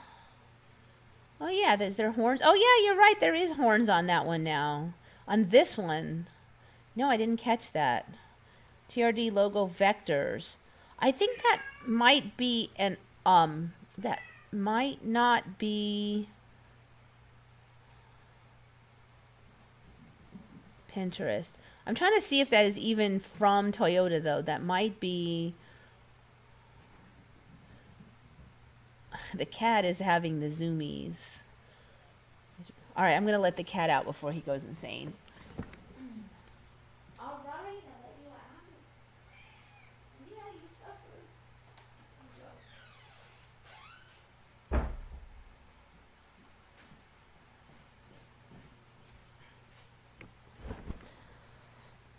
If I don't let him out, he'll start tearing up the carpet. He knows it pisses me off, so that's why he does it. All right. Oh, so the horns, I'm not sure if that is actually from Toyota or not. It might be a third-party logo design thingy. All right, so Bridgette Bardot. Bridgette. This is how I remember it. Bridgette. So, I definitely covered this one because for me her first name changed. It's now Brigitte. I don't even recognize that spelling at all. But also Julie Holcomb remembers it being B-A-R-D. Oh, whoop, that's not E-A-U-X. Yeah, Bridgette Bardot. E-A-U-X. Spelled like E-A-U-X. I'm not sure on that one, but I sure as heck do not remember this first name like that. So for me, that changed. Bridgette Bardot. So she doesn't remember it being B-A-R-D-O-T. And ironically, when she wrote it out on the comment, she spelled the first name this way, or closer to this way. She did not spell it the way it is now. So I think it was kind of a unconscious residual Mandela effect to the first name. Okay, Grape Nuts. This one was on retconned by user Dr. Bart, D-R-B-A-R-K-E. So good find. How the Grape Nuts has something weird about it now. Grape Nut cereal for you Americanos. For you non-Americanos. Couple things about Grape Nuts. For me. We're going to get a visual here. I'm going to do a Logopedia on it, but this is what it is now. The original Grape Nuts. Logopedia. Let me just see if they did. There's one glaring issue, and possibly some additional ones for me.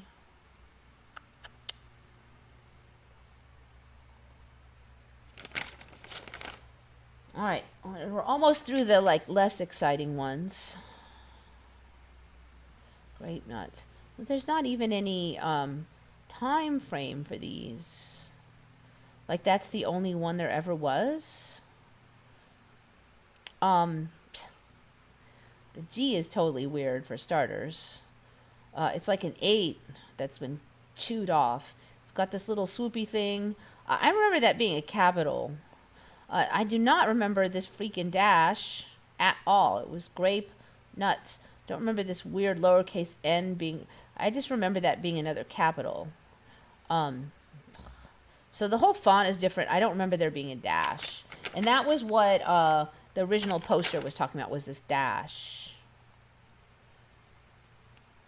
I don't know, you guys remember that dash at all?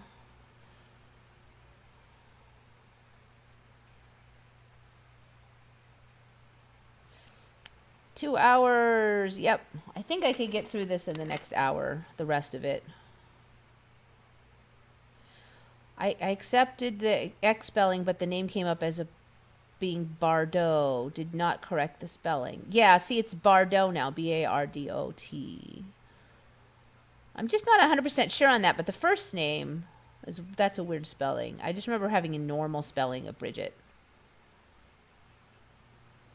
For me, Bridgette was a German name. Her name was never Bridgette for me.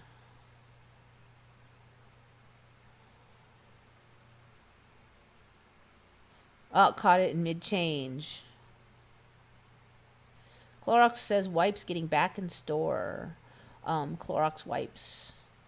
Possibly. I don't think the chemicals for Clorox is as hard to churn up as the chemicals for regular hand sanitizer.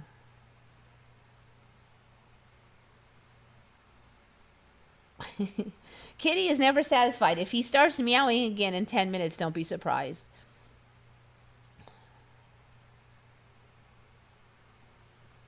Get the longer bed if possible. The short bed on the 4-door is tiny. I live in a 4-wheel drive. You know, I have to get a bed long enough to sleep in. So I actually like the shorter middle cab because I rarely ever have additional people past one, and then a long back. But I just, the ones I want, I can't afford. That's why I don't have one. Well, I could afford it, but I don't like to spend like a ton of money on vehicles. I may cough up one of these days, but I like their and some of the ones I like are now no longer made. Like I like the Xterra, but I like a lot of Toyota trucks. I would consider the Tacoma, but I really would rather have an SUV that's a good off-road truck wheelbase. Okay, so nobody remembers if Grape Nuts has a dash or not, but I swear it did not have dash. Get rid of a bunch of this. Okay, these things. All right, I'm like jumping all over the place. Horn screamers. There's going to be a lot of jokes about those. Horn screamer birds. This is actual horn. It looks like it's some little feathery blob, but it's an actual horn on these birds.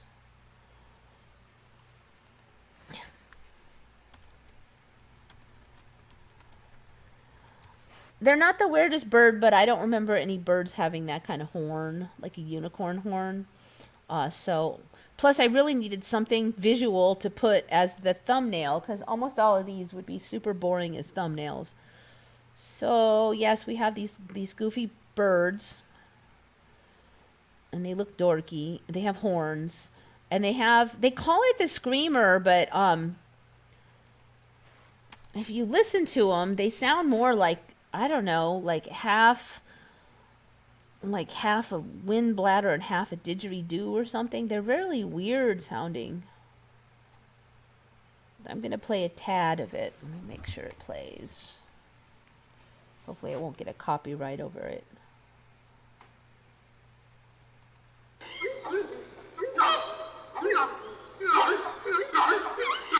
So that's what they sound like. It sounds like, kind of like, I don't know what that sounds like. It's kind of like, you know what, I give up. I don't even know what that is. It sounds kind of like you're stomping on wind bladders. So those are the horn screamers. Okay. Okay, now we're getting to some weird stuff. Got you. All right, I'm going to do the least weird stuff, working up to the weirder weird stuff.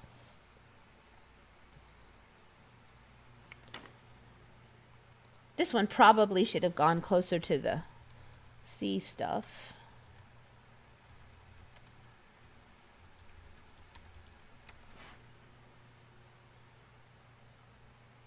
So this one I got clued in by Linda Espinosa, a commenter on the channel.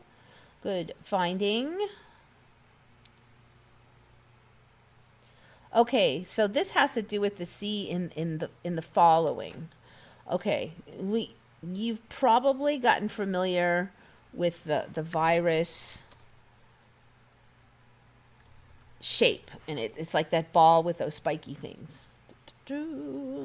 They've made a big deal about the shape, and now I kind of see why. I mean, you've got people with helmets on with the spiky things coming out and blah blah blah blah blah, and for no other virus, like when SARS came out and MERS, if that was even in your timeline, and none of these others did they really emphasize the shape. And maybe that's one thing we should have noticed right away, is they made a big thing about it. So apparently this shape now this is another issue with vaccines, basically, that has shown up suddenly that I've never heard of. So supposedly this shape is hard for your immune system to wail on, because the antibodies get tangled up in these spikes, and there's like a ball of tangled antibody kind of impaled between the spikes and mooshed in. And so these things end up with like a outer rind of antibodies, which then confuses other antibodies. So the other antibodies come and they're trying to make antibodies against the C, but then they end up making antibodies against the other antibodies, and therefore you got antibodies against your antibodies, and plus the C then is covered with antibodies, so your cells are less likely to understand that this is a virus and not just a bunch of harmless antibodies, and so the C can get into your cells better, and you've got antibodies against your antibodies, which would be bad. And this is called antibody dependent enhancement, less precisely called immune enhancement or disease enhancement. Phenomenon in which binding of a virus to non-neutralizing antibodies enhances its entry into the host cells, and sometimes also its replication. This phenomena, which leads to both increased infectivity and virulence, has been observed with mosquito-borne flaviviruses such as dengue, yellow fever, and Zika, with HIV, and with the C viruses. So there are various hypotheses on how ADE happens. More than likely one mechanism.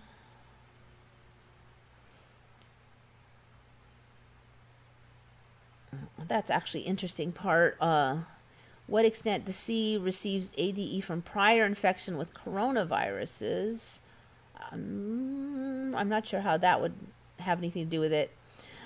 Okay, so here's the part that's interesting. ADE, which is antibody-dependent enhancement, can hamper vaccine development, as a vaccine may cause the production of antibodies, which, via ADE, worsen the disease vaccine is designed to protect against.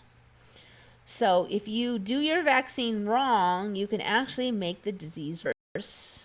Vaccine candidates for dengue virus and feline infectious peritonitis virus, a cat coronavirus, had to be stopped because they elicited ADE. So supposedly they made these vaccines against a corona and a dengue, and it backfired and actually made the disease worse. Okay, so again, here's a bunch of evidence of badly backfiring vaccines, which just wasn't in my old timeline. My old timeline, either vaccines just didn't work and they were useless, or they worked. There could be argument that the poison that is called the adjuvant that was put in with the vaccine sometimes harm people, but none of this other stuff. It's just coming out of the woodwork, all these vaccines that went awry and all these problems. So here we have an example of antibody-dependent enhancement being extra common with these spiky viruses, and another spiky coronavirus where they had to stop the vaccine because it's ADE. Okay, so now just imagine if they get the vaccine wrong and they program your cells to make an antigen that triggers the immune system. And what if they get the programming wrong, like apparently happened with other coronaviruses in this dengue, and you have like a permanent antibody response to the wrong thing? I mean, it could be really bad. And the vaccines that they're currently developing have bypassed all the safety mechanisms that would have caught it if they were having problems like this. And you don't have the problem until you get re-exposed to the virus. And so these people in human trials, are they giving, are they exposing them to the virus again to make sure it's working? Like, no, they're not. So, there's just like all these sudden red flags that weren't even in my old timeline. Just weird. There's that word again. All right. Got you, got you, got you. Got you. Got you. Okay. All right, this is the third weirdest one. Which one do I start with? Gosh, the last three are pretty weird. All right, I'm going to check with you guys, see what you're up to.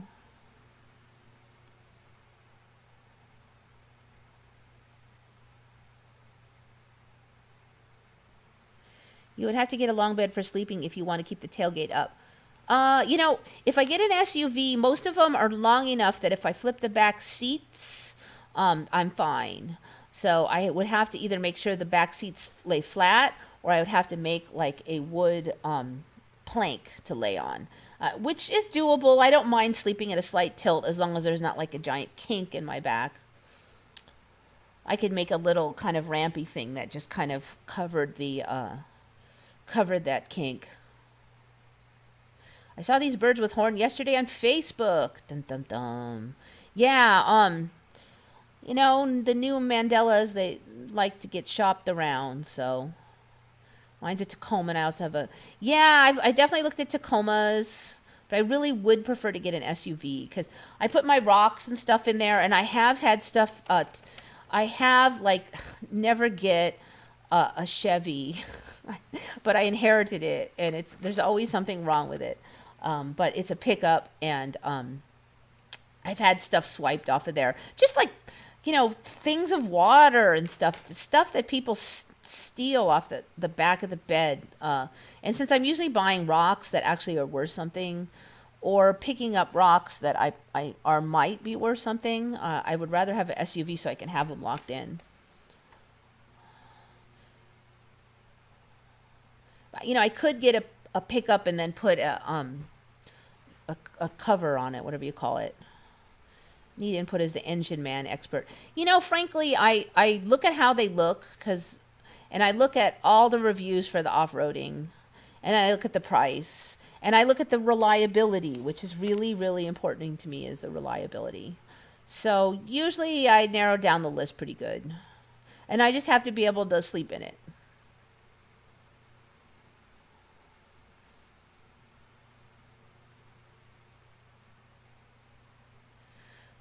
Just watch the Dead Zone Plague on YouTube. It's 3 minutes, and it's from 2003, describing the things we're going through. Yeah, the thing is, the Emmy is retroactive. So whenever you get a timeline, there's all this stuff suddenly in your past that foreshadows the future. But I never saw any, 99% of it, I never saw back when I was in said past. So now it's in there because the timeline says it's in there, but was it really in there? I'm really suspicious about a lot of it. And 9/11 has got a whole bunch of new changes in it. I don't even, I keep saying I'm going to do a 9/11 video, but I have So much research to do because now it's all different from the last time I did research. When did a flower moon start? Never heard of it. Yeah, I think I just heard of it last month for the first time. There's new moons like all the time now.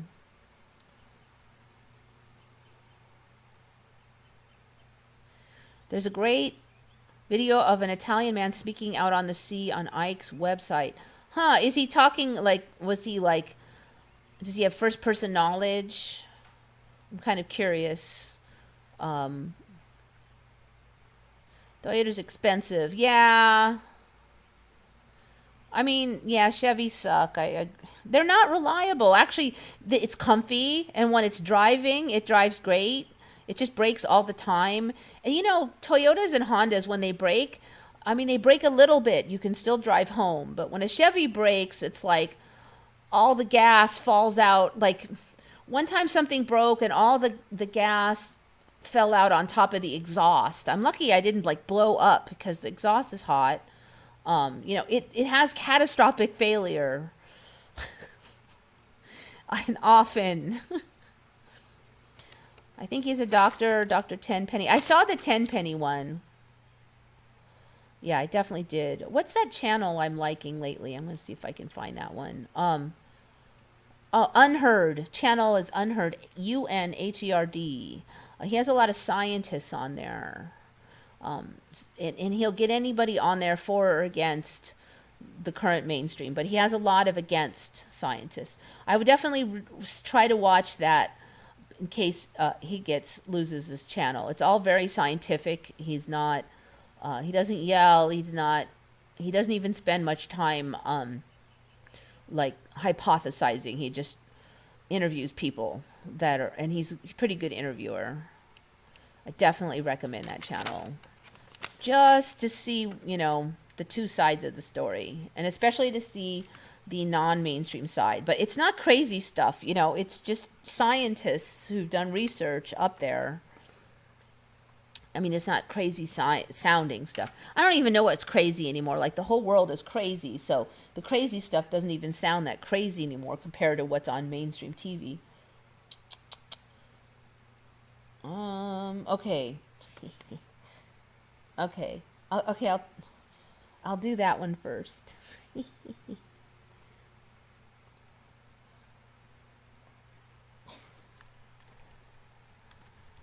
Okay, you probably remember hagfish. They look grosser every time I look at them. Yeah, oh, they're even ickier. Okay, I remember them looking like this, but now we have this side view where this part bulges out. That's kind of new for me. I don't remember this side view. They were flush like that. I think they do bite humans now. They didn't used to. But they also can make this slime. I've covered this image before where they make like 300 times their own weight in slime within seconds if they're threatened, and it's super disgusting. This is all slime because this guy was transporting hagfish and got in an accident, and then they exploded in slime. So that one was an Emmy. I think I covered it a couple years ago. But now there's a new creepy hagfish thing. A lot of times when these things show up, they just go for the creep. So now hagfish.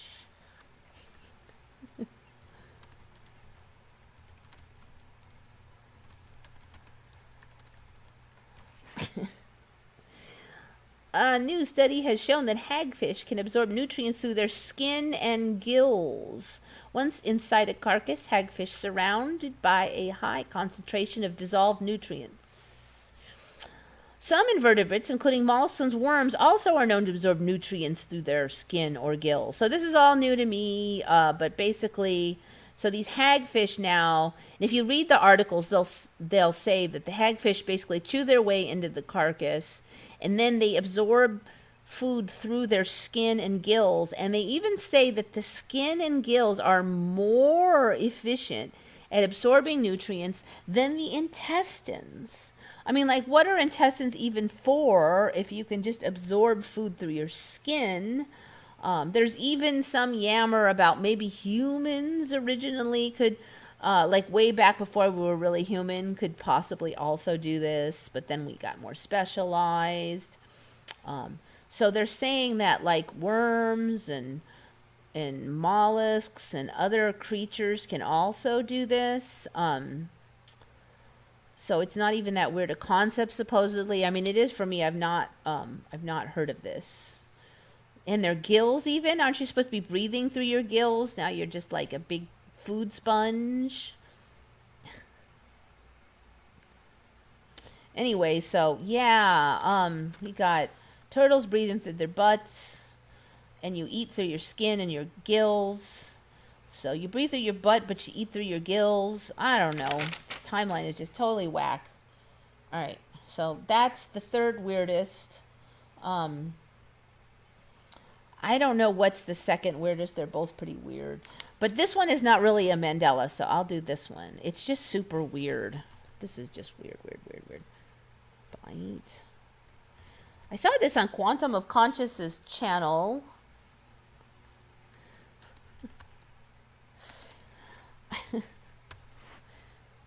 Okay, so it's not a Mandela, but it's just very this timeline.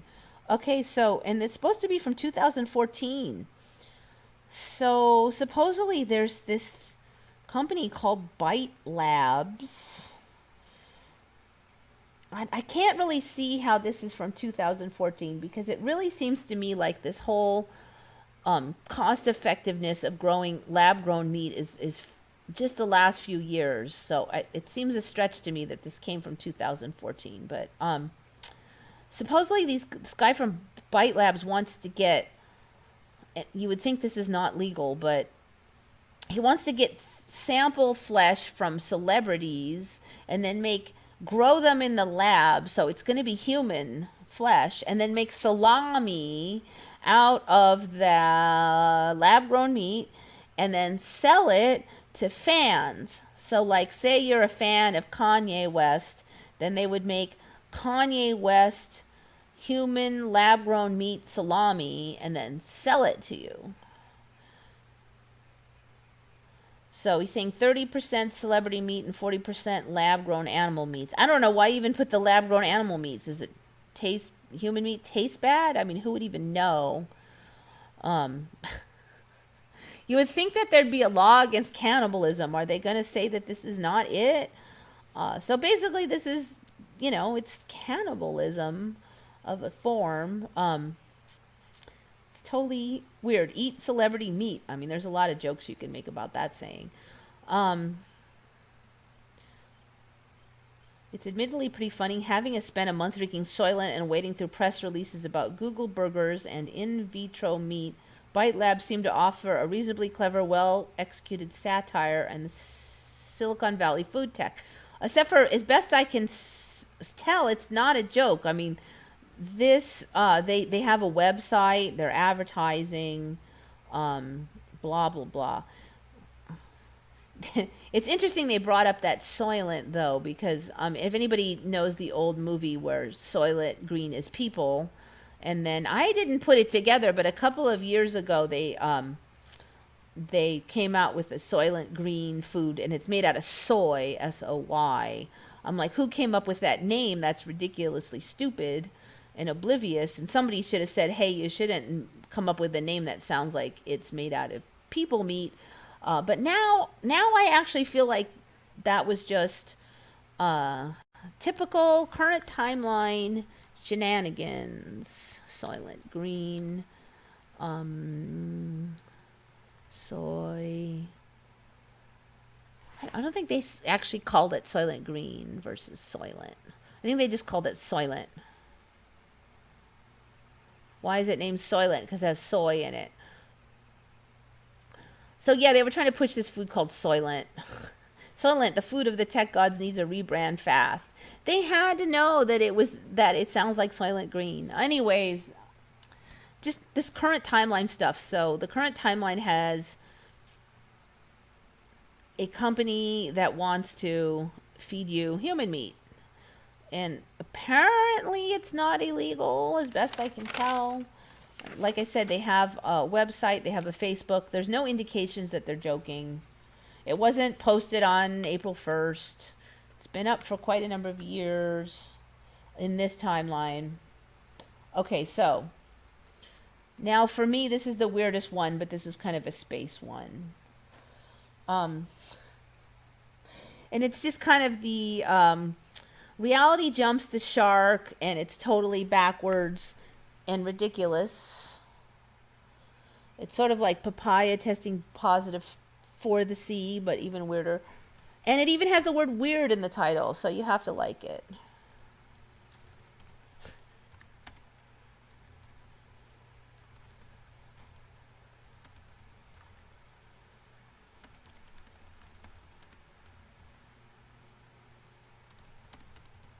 This is one I just can't. The science on this one, my brain just refuses to accept it. My brain's like, no, no. Okay, so Mercury, the planet Mercury, assuming you think it's real or whatever, supposedly is the closest planet to the sun, so it's supposed to be the hottest. So the story now is weird. Mercury's scorching temps may actually lead to ice. If you can figure out the science on this, please explain it to me, because my brain is just like, no, I'm not doing it. This sounds like a paradox, but a new study shows how it could happen. So I was just complaining like a couple days ago that there's ice everywhere on all the planets. Mars has got it. A bunch of moons have got it. Moons I didn't even know existed around planets have got it. The moon, our moon has it. Well, now Mercury. Apparently Mercury may have ice. Could Mercury's close orbit around the sun help the planet generate ice? Someone please explain this to me so I can understand it. Darn it, let me try to find an article that at least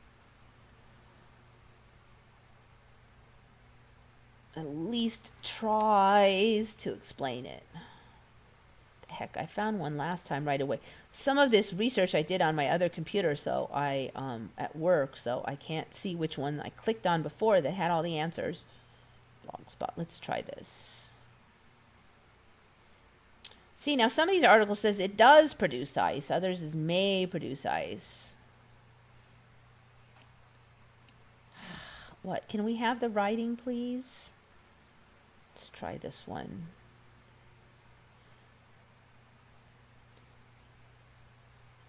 Mercury has a reputation, one largely informed by where it exists, closer to the sun than any other planet in the solar system, that unforgiving proximity means Mercury gets hot.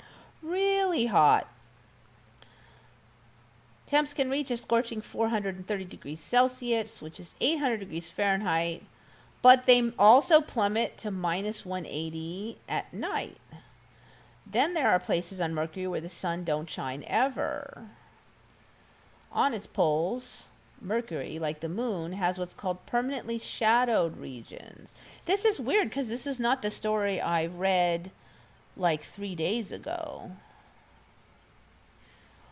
The story 3 days ago was all this stuff about ions and such get magnetized and clings and attracts water or hydrogens, and then that was the story. Let's see what the story is now.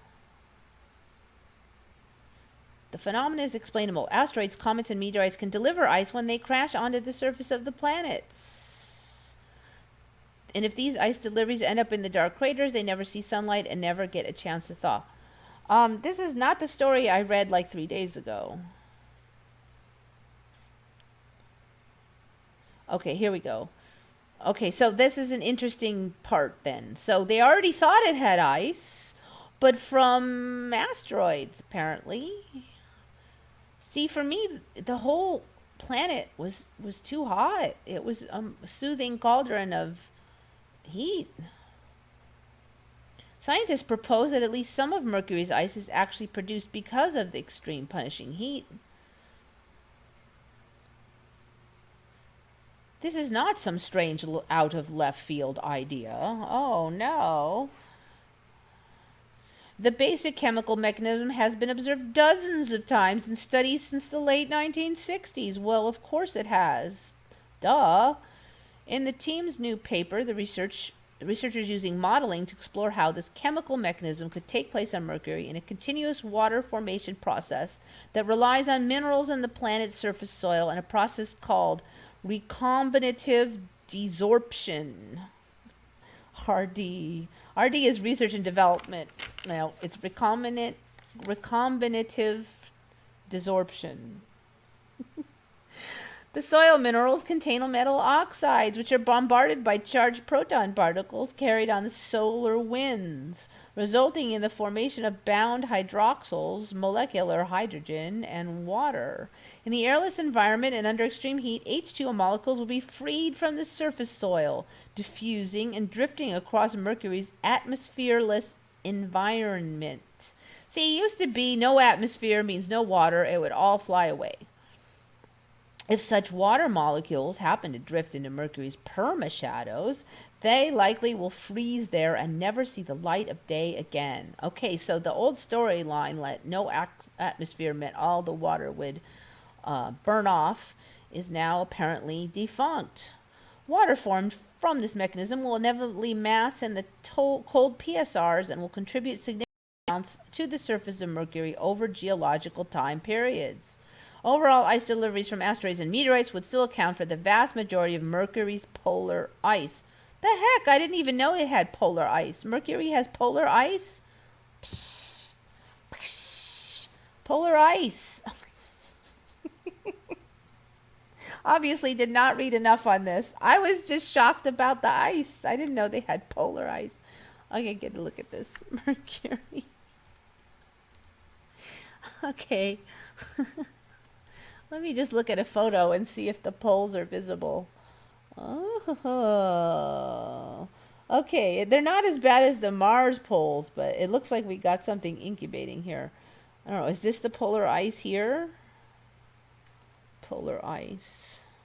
Photopolar.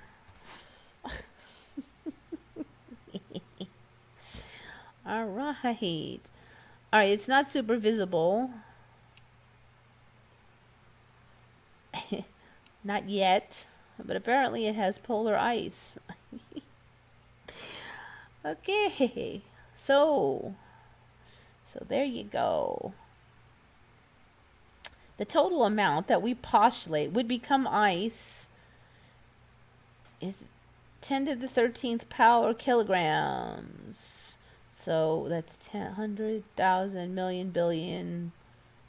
What comes after billion? Trillion, 10 trillion, 10 trillion kilograms over a period of 3 million years. Not bad at all for a hot little hellscape adjacent to the sun. So it has polar ice caps now. and it formulates ice because it's so freaking hot. I swear the Mandela, this timeline can make anything sound scientific. Anything, no matter how ridiculous it is. Somehow there's an explanation for it. This would make RD a generally significant but unrecognized source term for molecular water production on several solar system bodies. Because it can contribute to not only on the surface of Mercury, but on other airless bodies that have been implanted with solar wind protons and are undergone a significant thermal excursion. Okay, so if you have solar wind protons and a ton of heat, you get ice.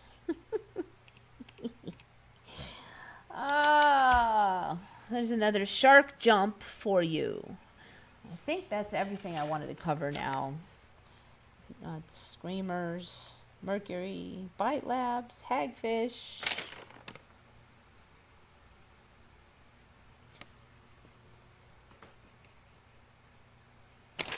Yeah, I think that's about it. Nothing makes any sense. Plasma, not water, but still. They're saying it's ice. Ice, ice. Venus is Earth's twin. Yeah, that was Mars. totally was Mars before. Now we pass through Halley's Comet twice a year. Oh, really? Twice a year. There are so many comet storms now. There's like a comet storm every few weeks. Most of them I've never heard of. Comet storm used to be a rare hoop-de-doo phenomena. Now it's like, oh, another one. I specifically remember Jupiter being the second planet after Mercury. I'm not sure on those, and sadly, it wasn't something I really covered. I mean, it wasn't something I really researched. I just wasn't into the planets thing that much, but I was interested in Mars because they talked about going there, and a lot of sci-fi was set in Mars, so I kind of learned a lot about it from that. And they used to talk about going to Mars all the time. So I learned some science from that because they talk about the problems with especially the lack of water. Of course, that's now defunct because it has ice and polar ice caps. Mercury has ice, said no one ever. And it has ice because it is so hot. And it has polar ice caps. And a ton of ice all in the deep, whatever. Getting late. I forgot my words. It rains on the sun. Does it? Does it rain on the sun? Or are we just joking? Or you can't tell anymore. They will find ice on the sun. Yeah, they will find ice.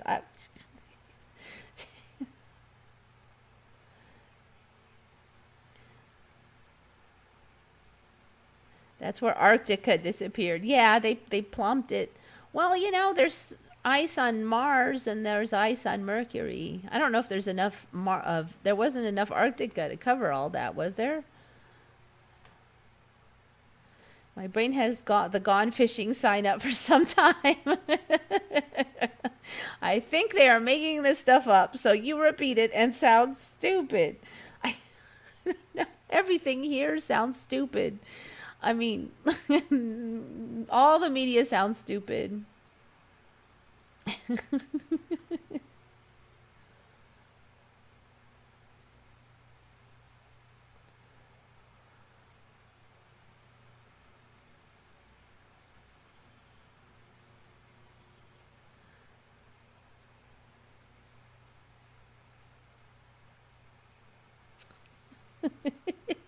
I got to the part where you freak out about the celebrity meat. I mean, if you were a celebrity, would you want people eating your flesh? I don't know, maybe if they wanted the money that bad, but don't they already have, like, money? I don't know. Uh,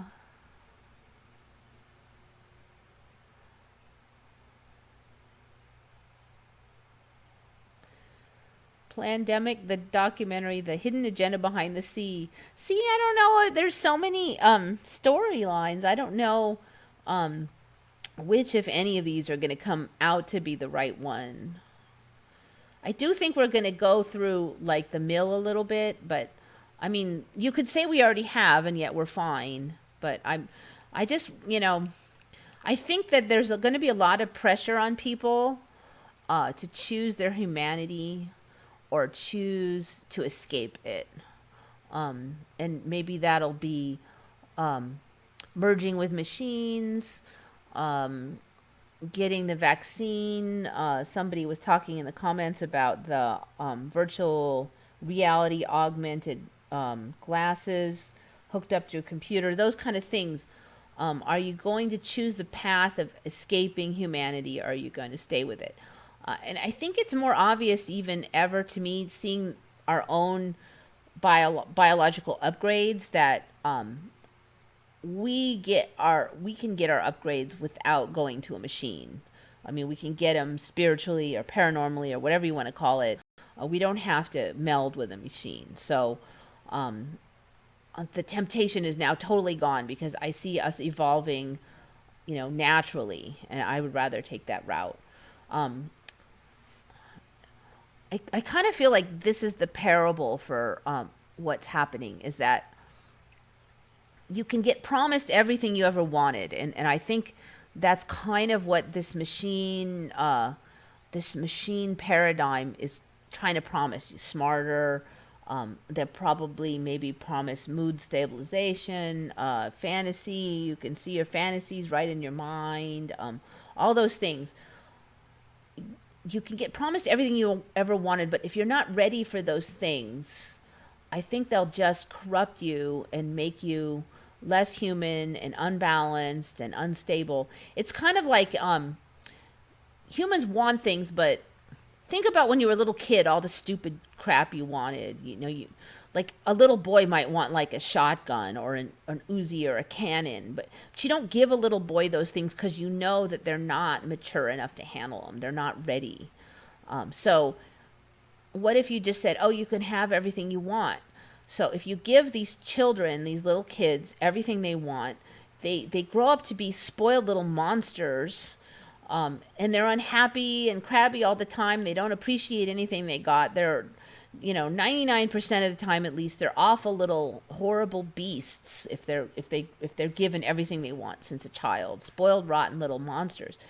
So I kind of think of humanity in a similar way, is that you take the shortcut and get all this stuff and you're not ready for it. What will it do to our selves, our personage, if we get all this stuff and we're not ready for it? Like, we're not developed enough. I think that we can get all that same stuff through the natural course of our own development and evolution, but we will only get them when we're ready for it. And so to me, that's actually the best route, because we get it when we earn it, when we're ready for it, when we can be stable and have it, versus getting it before then. So that's why I won't do these things. I'm just going to let natural evolution, spiritual evolution, whatever's going on, I'm going to let it run its course the natural way. I'm not going to try to take shortcuts. It's tempting, you want something. It's like, everybody's got their fantasies. I really wish this could happen, blah, blah, blah. I suspect that things don't happen right away because you're not ready. You got lessons to learn. It won't be as fun as you think it will be, maybe. There's lots of reasons. So you got to sort that stuff out in your head first. You figure out what your issues are, and you work on them and you fix them. Maybe once you do all that, you won't even want the same things anymore. And that's why you never got those things, because they never were right for you, and you realize that. But you get all the stuff you think you want piled on your plate without working for them. You can destroy yourself, I think. Like these little, like kids, spoiled kids, So I think that might be part of the choice. Somebody promises you everything you always wanted. You don't have to work for it. It sounds like, yeah. But there's a reason behind why you don't get all those things all just handed to you like that. And I think that's kind of, I'm not explaining it really well, but I think that's kind of what we're looking at right now in our evolution, is, do we go the natural route and earn it? And it is coming pretty fast. Or do we take the cheat sheet route? The trick is that a lot of people probably don't realize that they could get it the natural route. So this other stuff is going to be really tempting, the cheat sheet route. Interface with machines, faster processing, fantasies that you can just, merge with the machine and then experience the fantasies more realistically. But how soon until you're bored with those fantasies, and then you're not satisfied? And then, if you really look at your life, things are exciting for a while and then they're boring. If you got it all handed on your plate in like 3 years, you'd be so bored.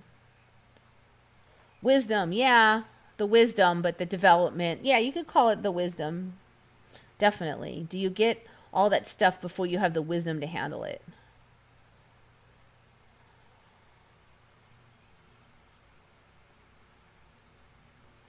We got wiser since Emmy hit our world. At least the affected ones got wiser. Yeah. I think because we had a tolerance for non-mainstream concepts, that we were able to see the Emmy. I think that's a lot of it. And it's definitely helping us because we learn things. Most of us did learn things, looking at reality differently, questioning more, not accepting mainstream even more than we probably already didn't, not being as attached to reality. It's been, kind of a slog at times. It's very hard to change your whole structure of how you think about reality even, but entertainment, comfort, and escaping pain have become the norm these days. How to learn lessons this way. Yeah, and the thing is, I like those things too. Entertainment, comfort, and escaping pain. Um, but there's ways, especially the escaping pain. Most of the pain is more emotional for most people. Um, and if you go through the pain and you find out how you're causing your own pain and you work on those things, what you have after that process is a powerful feeling that you would have never had if you hadn't gone through those things. First of all, you know that if it happens again, you can handle it. You have your mechanisms. You know how to avoid the problem in the future. And there's also just kind of this release. I don't know how to describe it, but you just get a lot more.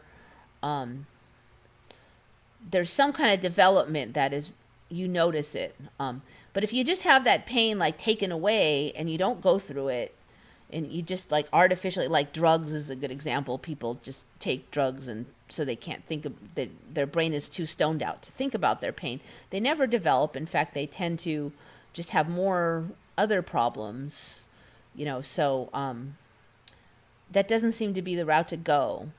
You get addicted to something else, you kind of get blunt. The world is decaying. Everything in my home is just breaking down for no reason. And kind of what I've noticed is my life goes through these patterns where I have like a theme of what's going wrong and a bunch of different things do it. Like, for a while I was having this theme where everything was like leaking. The car was leaking oil, a pipe was leaking in the house, the refrigerator started leaking, a rat chewed the lead to the washing machine and it almost overflowed, and all this stuff. And you kind of try to figure out what it's trying to tell you. Then that stuff will kind of stop, or that theme will kind of pass. It just seems like even more in this timeline that happens. So, see if you can sort through that issue. It's like reality's trying to tell you something. But for me, it's usually fairly personal. Actually, I've been having the car check engine light coming on a lot. And there's been a lot of problems with like tubes and hot air, actually. Like, that's been kind of the like glitchy things that are happening. So I've just kind of noticed that actually now that you mentioned it. But that's my latest theme. About 3 years ago, that was electrical everything. There was short circuits in a couple places in the house. It was kind of scary because you don't want the house to burn down. Everything was short circuiting. My car at the time had a weird short circuit. Everything was short circuiting.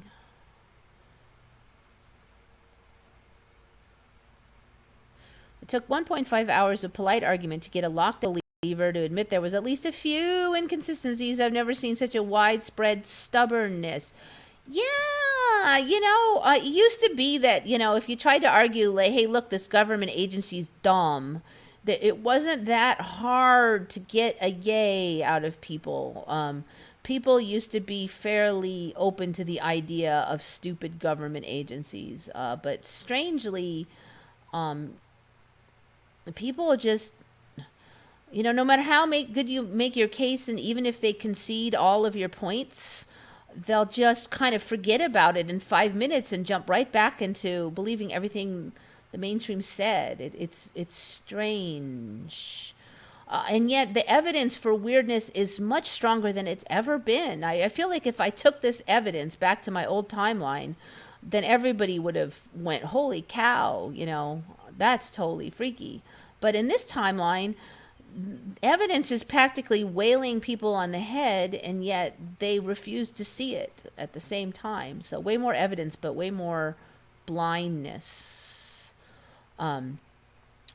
It's like the dreamscape has become more entrancing in a lot of ways or something. So I don't know. It's like maybe that's the split. It's in for a penny, in for a pound. Either you're going to just keep on getting into the trance, or you're going to get like you just can't be in it anymore. It's just like splitting off like that. Everything dies here. Stars, people, life in general dies. And entropy is a rule of the law. I don't know if I go that far. There's definitely a lot of patterns here. They're just different. There's a lot of weirdness here, but there's a lot of patterns in the weirdness. A lot of people have died. I agree with you there.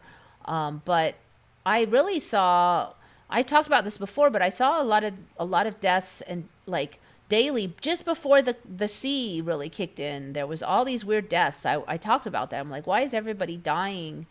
And it wasn't like viral pneumonia killing them. It was car accidents and drug overdoses and freak accidents like the Kobe thing. And it seemed like every day young people had some kind of cancer, or they had some weird long-term genetic illnesses. Everybody was like keeling over. My neighbor's kid died. One of my relatives died. I'm not sure exactly what her story was, but just a whole bunch of deaths. My coworker was going. I mentioned she was going to funerals like twice a week. A lot of her friends are older, but still, I mean, come on. Actually, I'm not hearing about them now nearly the way I was before the sea kicked in. I mean, every day there's stuff on TV about somebody I never heard of dying. Oh, so-and-so doctor from blah, blah, blah, who may or may not even exist or ever have existed, died of the sea, But they weren't famous people. They weren't anybody I ever heard of. They weren't anybody I knew locally. You're not hearing any, like, stars biting it right now. Not much, anyway. There's a few, but not like it was right before the sea. Why are all these stars biting it from the sea? They die of drug overdoses every 5 minutes. And like half of them seem to have come down with the sea.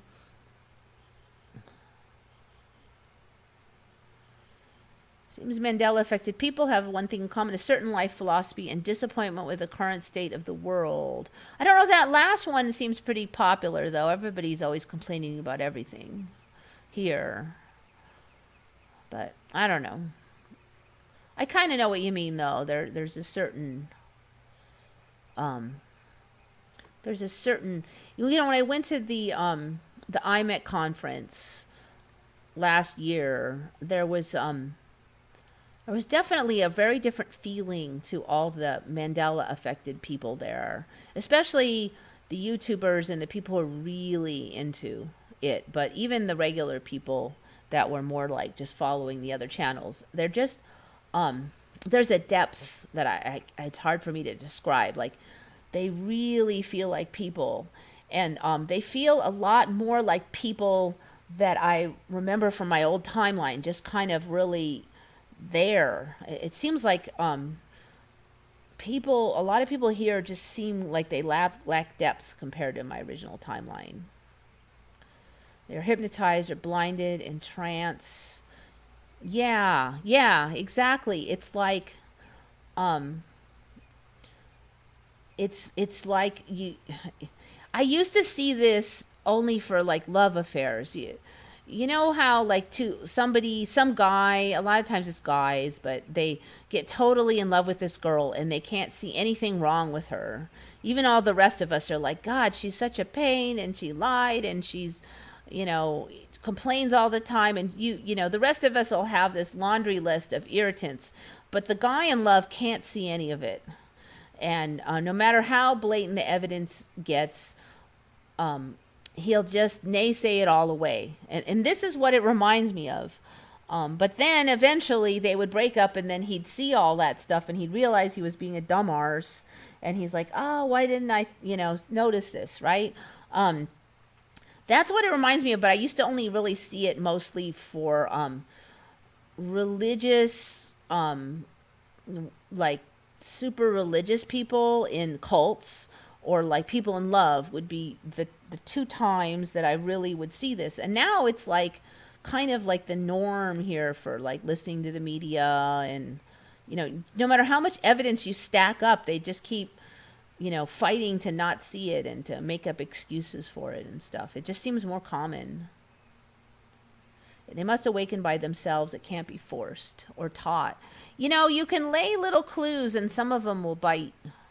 Just like, it's like little breadcrumbs. You can't get them all the way over to here. And if you try, they'll just put on the brakes and run the other way. But you can sometimes get them to just take a few steps. And then they'll take like 3 steps forward and 2 steps back. Some of them get really mad. But I do think that you can make small amounts of progress. It's just amazing. This timeline has so much evidence for stuff being awry. My old timeline didn't have it.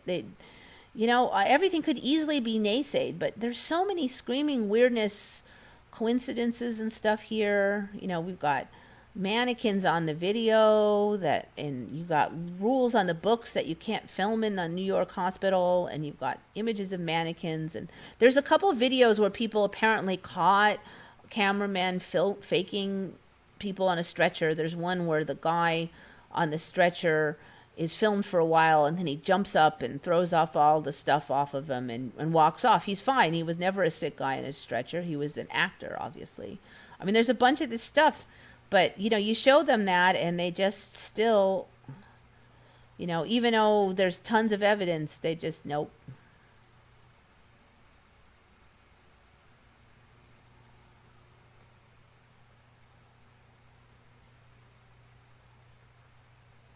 When I was in the Jehovah cult, I got mad love disease. Could be, it's just, I think people want something to be true so badly.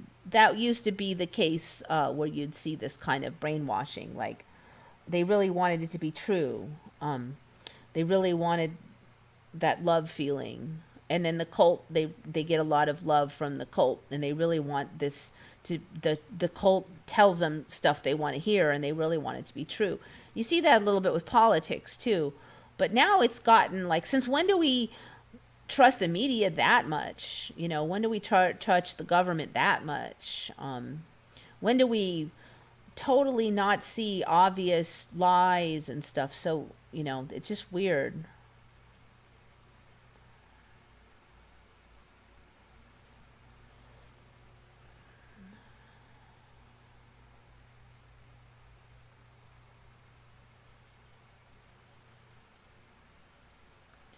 Wasted time travel. So if people are constantly sanitizing and wearing masks, you're not letting in the certain amount of bad germs your immune system needs. See, that's kind of a newer story for me. The story for years has been that your immune system is trained when you're young child, and if you didn't experience like dirt when you were a child, your immune system would not get well trained. This latest yammer about still needing to train your immune system even if you're old is fairly new for me. I haven't really seen any research indicating it. So I'm really not sweating the hand sanitizer. If people want to slather with the hand sanitizer, I don't see any evidence that's really bad. But, the fear and the constant fixating on danger and getting sick and dying and in seeing people and thinking they're threatening you and being terrified of everything. And the way they're portraying the COVID, the C, you could get it like, everywhere.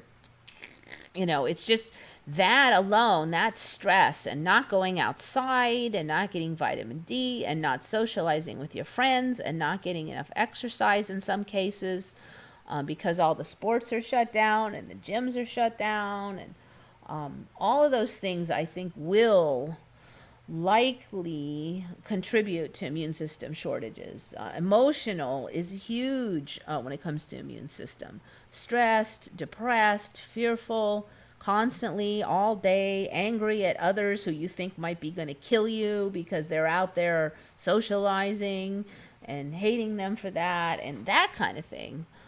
Definitely a really negative place to be. And then you got TV feeding this 24/7. And then you've got the fight between the political sides again. You're going to kill us. No, you're going to ruin the economy. No, you're going to kill us with disease. No, you're going to ruin the economy. You don't care. No, you don't care. That kind of animosity. It's not healthy. And it's just, media is just driving that so hard with the politics and the sides and the...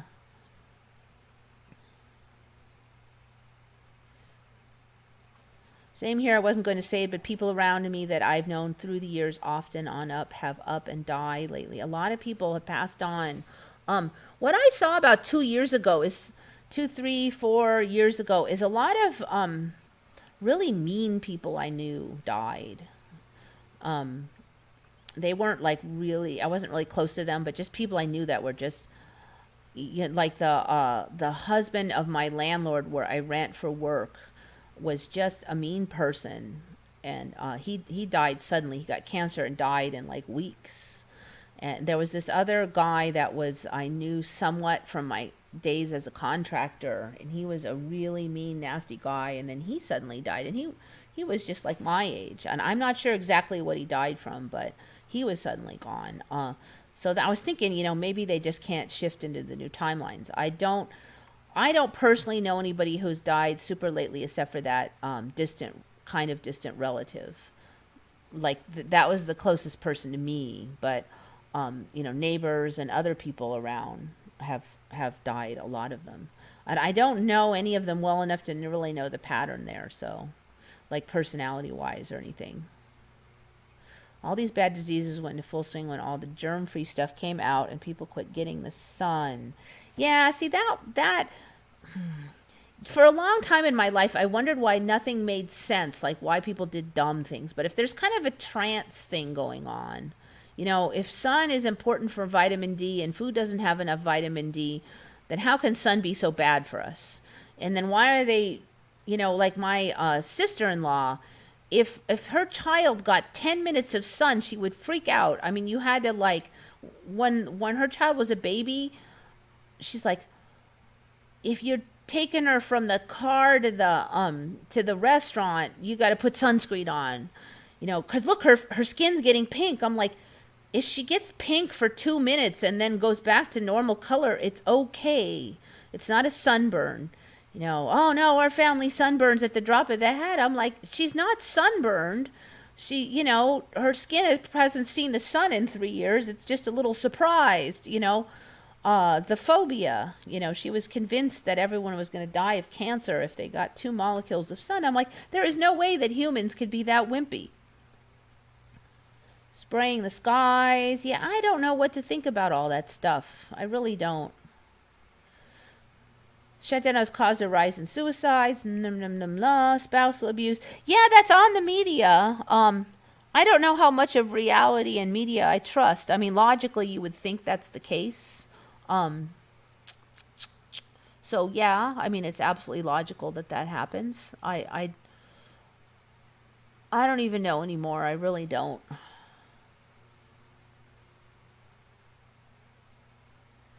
My doctor of surgery texted me yesterday to contact them if I wanted to take part in a trial.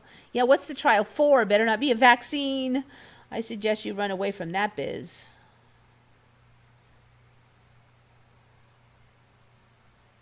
I had to have sunglasses with a yellow sun. It was excruciating without, not at all now. Yeah, a lot of people are complaining about the current brighter sun. I'm not a big sunglasses person, so I do think it's harder to look towards the sun now than it used to be for me.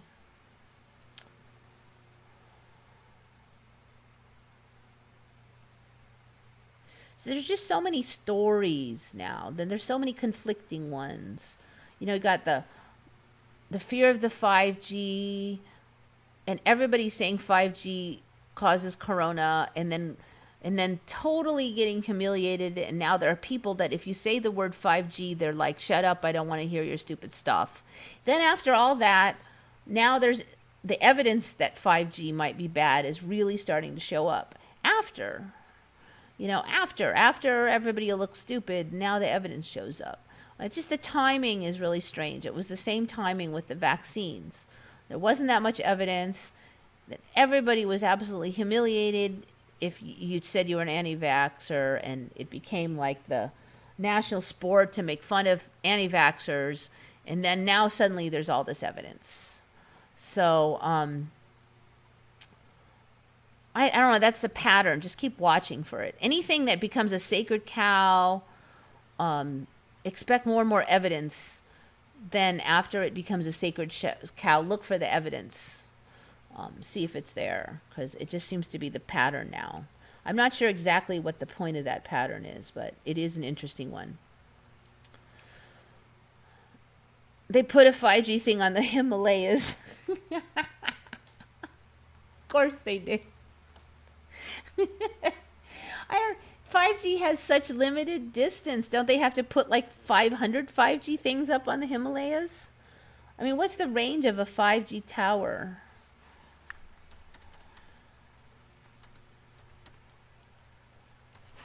Supposed range, anyway.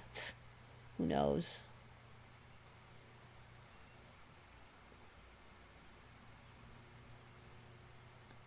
The 5G network will be built on small cell site technology with antennas as close as 500 feet apart. 500 feet? What is the range of 5G? About 1,000 feet. So what's, the Himalayas, that's a lot of thousands of feet. The 5G wavelengths have a range of 1,000 feet, not even 2% of the 4G's range. It's so expensive to put up all those towers. I mean, it took them years to put up the 4G towers. How did they get these 5Gs up so fast? 5G networks have to overcome these issues before we switch. I don't know. There's like 5Gs everywhere now, though. How close do you have to be? About 250 meters. Okay, so seems to me like they'd have to have a heck of a lot of them up on the Himalayas. Unless you get to one spot and then just get 5G there. I'm going to have to look more into how that data that works. I don't have any new people appearing in my life yet. No missing people and no new people who weren't there to begin with. Stay positive, people. We can change our reality. I totally do believe that. I do totally believe that. And I think we'll see a lot of scary stuff in the world coming, but that does not mean it will get you. That is the important thing to remember. It's on the screen. It's on the TV. It's around, but it doesn't get everyone. They may well push out this vax thing and this tattoo thing. That doesn't mean you're going to be. That doesn't mean they're going to hold you down and make you get it. I think there will always be routes around if we look for them. Just remember there's routes around. Like the Bible says, you can be protected. So I think that's going to be part of the challenge, is to have all these things happen around us and not freak out and keep our natural, calm, self. That's going to be the challenge that I think we're going to have to go through. And I think we'll learn a lot. And if we keep to that challenge and we see that our ways work, we'll feel a lot stronger. It's like the other challenges before this were like kind of elementary challenges. Now we're like at the intermediary challenge. We have to hold the rudder. We have to keep our system, despite increasing distractions. So how come 5G satellites work then? Won't they be too far? Yeah, that's what I'm kind of wondering. I mean, does one 5G have to hook up to another 5G? Or are they running cable between the 5Gs? I mean, if they stick a 5G on top of the Himalayas, then do they run cable all the way up? Or is it talking to the satellite above, but then when you get out of 100 feet from that 5G? So I would guess the satellites are going to have to beam down in one frequency, and then the 5G emits it out, in the 5G frequency. I mean, that's the only thing I can think of. It's okay to feel anything. I agree with you there, but if there's a negative feeling, I would work on the cause of it and the trigger points and what buttons are pushed inside your psyche that is causing that. I wouldn't just, revel and roll around in it and let it take over my brain and run me for, hours. And I try not to let that happen. Yes, feel your feelings. You can't just try to stuff them down. The way to deal with negative feelings is to go right into them and through with your eyes sharp and learn as much as you can. But don't get like entranced by them. Don't get sucked in and roll in them and just sit there and just play that same script over and over and over and not make any progress. When you're in the negative, use your time well. We're not saints. We're not perfect. We're going to have times when we're scared and angry and jealous and all those dark side things. But when you're experiencing them, use your time. Learn as much as you can and try not to get stuck there. There's an old saying, if you're in hell, keep on going. Keep trucking through. Don't sit down and, drink a latte. Move forward. Learn the way out. Learn what you got to learn. Don't try to control other people's feelings. Feelings are never wrong. I do just try to nudge people into how they can learn more. People get in these scripts, these negative scripts. I'm an expert because I did this for years. The negative depressive scripts. You just go round and around. Negative self-talk. You won't get out of it if you keep that same cycle on and on and on. So I do try to nudge people. Feel your feelings, but nudge them into kind of a little more introspection. Maybe a lot of times people have some self-talk that are just completely illogical. Kind of point out a little bit of it to them. See if they can kind of, you can't control them, but you can say a few things that will help them get out of the cycle. They're going to have to do the work themselves, and people have done the same for me. And sometimes it's just a stupid fortune cookie or a random thing I overheard or something that, a movie or whatever, it's just that one sentence that kind of makes you realize where you're a little off track, where something's not logical. And you can't control them. They're not a robot, but you can nudge people if you see the incorrect cycle. But you do have to, it works a lot better if you do it with kindness as much as you can. They'll sense that. If you're doing it like you're an idiot, type of attitude, they will respond negatively because you are talking to them in a judgmental way. So it can be hard, but try not to do that. I mean, this is something I have to learn, constantly myself. It's easier when someone's right in front of you because it's easier to have empathy for them than when someone's stupid online. It's harder, but I'm trying. I'm learning. Fear is the mind killer. I do agree with that. You can control people through fear, but you won't control them to a good place. Sugar is the #1 killer. Yeah, sugar. That's my worst addiction, probably. Natural sugar better than the lab-made ones. The lab-made ones won't work for me. My taste buds figure it out after a few bites. It tastes like the fake ones. They taste sugary for a few bites, and then it stops working. My taste buds are like, oh no, that ain't sugar. Once it sees it's not getting any calories, it's like, I will not fire the sugar taste buds for that.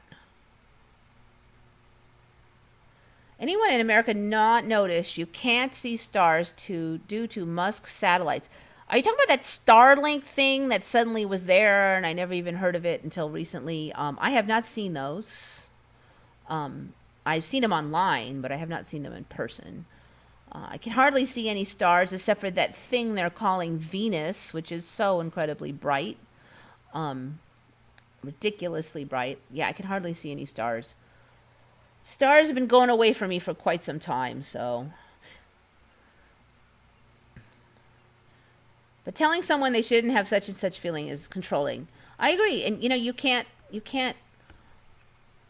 push away emotion, you can't block it. You're going to have to feel it and go through. And that's something I had to learn for myself, because I just wanted to shove it out and get out of my way, but it doesn't work. You've got to go in there in the middle of it and feel it, and then feel down where it's coming from, and feel where its roots are, and work that way. And it's the only way. You got to go in there. Same with fear, You feel fear, okay, accept you feel fear. Don't try to block it. Okay, why do I feel fear? Is it logical why I'm feeling it? Just do it over and over. Keep chipping away at the foundations of the fear. And then after it gets less, and it's weird because you'll feel like you've been doing this so long and you're not making any progress, and suddenly boink, you'll suddenly make progress. So long as the sky is here, we see starry skies. I don't know. I've gone out into the desert. I went to Ketchum, Idaho, which is supposed to be a dark skies location. I hardly see any stars, even out there, at least compared to my old timeline. The old timeline, you saw a lot of stars and a dark black sky at night. So anyway, we're living in interesting times. I think there's a lot to be learned, and I think there's a lot to be gained. It's just going to be a big challenge. There's going to be a lot on the screen that looks scary. So we just have to, keep our crap together. Look for the routes around issues if they come in front of you. I think that there are always going to be ways around. There's not going to be anything that's 100%. So far, nothing but inconvenience for most of us. So, you might be some inconveniences, yes. I don't appreciate being emotionally managed. I want to be listened to if I have a good case for a problem. Yeah. Well, we can't make people listen to us. That's one thing we can't do. We can control our own reality, but we can't control theirs. You can nudge them a little, gently, kindly. If you do it just right at the right spot, they can take a baby step. Sometimes you say stuff and it doesn't seem to work, but it kind of incubates in them too, and then like 3 weeks later they'll say something, and you'll realize that they were incubating on this the whole time. Is that light pollution, not just satellites? I don't know, but you know what? I just can't believe that a couple of lights here and there have turned the entire freaking sky gray, almost blue. I really just think it's a Mandela. I don't buy the light pollution thing. My skies were black, okay? And in the course of a year, they turned really, really light. We did not install that many lights in San Diego. Just put on the damn glasses. Yeah. Or I want to say take off the glasses. Take off the blinders. It's kind of like the reverse. You can lead a horse to water, but only force it to drink once. Like when you drown it, you mean? There's no such thing as good sugar. All sugar is bad. I wouldn't go that far. Fruits have sugar. Vegetables have sugar. Unless you're eating nothing but meat and fat. I do think that we have sugar receptors for a reason. Probably the main issue is the unnatural sources of sugar. If you just eat fruits and vegetables, you'll find your taste buds change. The fake sugar, the manufactured sugar, is so strong now that it kind of takes over. I suspect that might be it. I don't know though. We'll get to a timeline. It wouldn't be that weird that we could just, sugar is not a big problem. We eat normal amounts and stop and that kind of thing. It's totally doable, I think. All right, anyways, it's late. Time for me to go to bed. I could complain about things forever, but I think, just take it as a challenge. Take every day as a challenge, as far as not getting sucked in to the drama. And the more the stories flip-flop, the more I kind of have to just laugh. Like, all right, what's COVID? What's the sea going to cause next? You know, is it, we've got Chinese people turning into black people. What's next? Are they going to grow antennas? You know, are they going to, you know, become zombies? I don't know. What are we going to see that they're going to blame on the sea, according to scientists all over the world, with no references to any scientific papers or anything? It's just another Z cases. Yeah, there's going to be more stuff, because almost every day, every couple days, there's some new ridiculous sounding thing that the sea causes. So you just got to laugh. At some point you just got to go, really? Is that what it is? Because it's so crazy. I can't even imagine this stuff. It's so hot that ice forms. I mean, really? Reality, you're going to try to pull that one? Yeah, I eat through my skin, and my skin is better than eating than my intestines are. I breathe through my butt. I mean, really, people? You just have to laugh at this stuff. It's crazy. All right, so I now know where the end stream is. I have learned. And I want to thank you all for coming, and lots of good ideas as usual. Think good thoughts, everyone, especially in these times. This is Eva signing off for Once Upon a Timeline.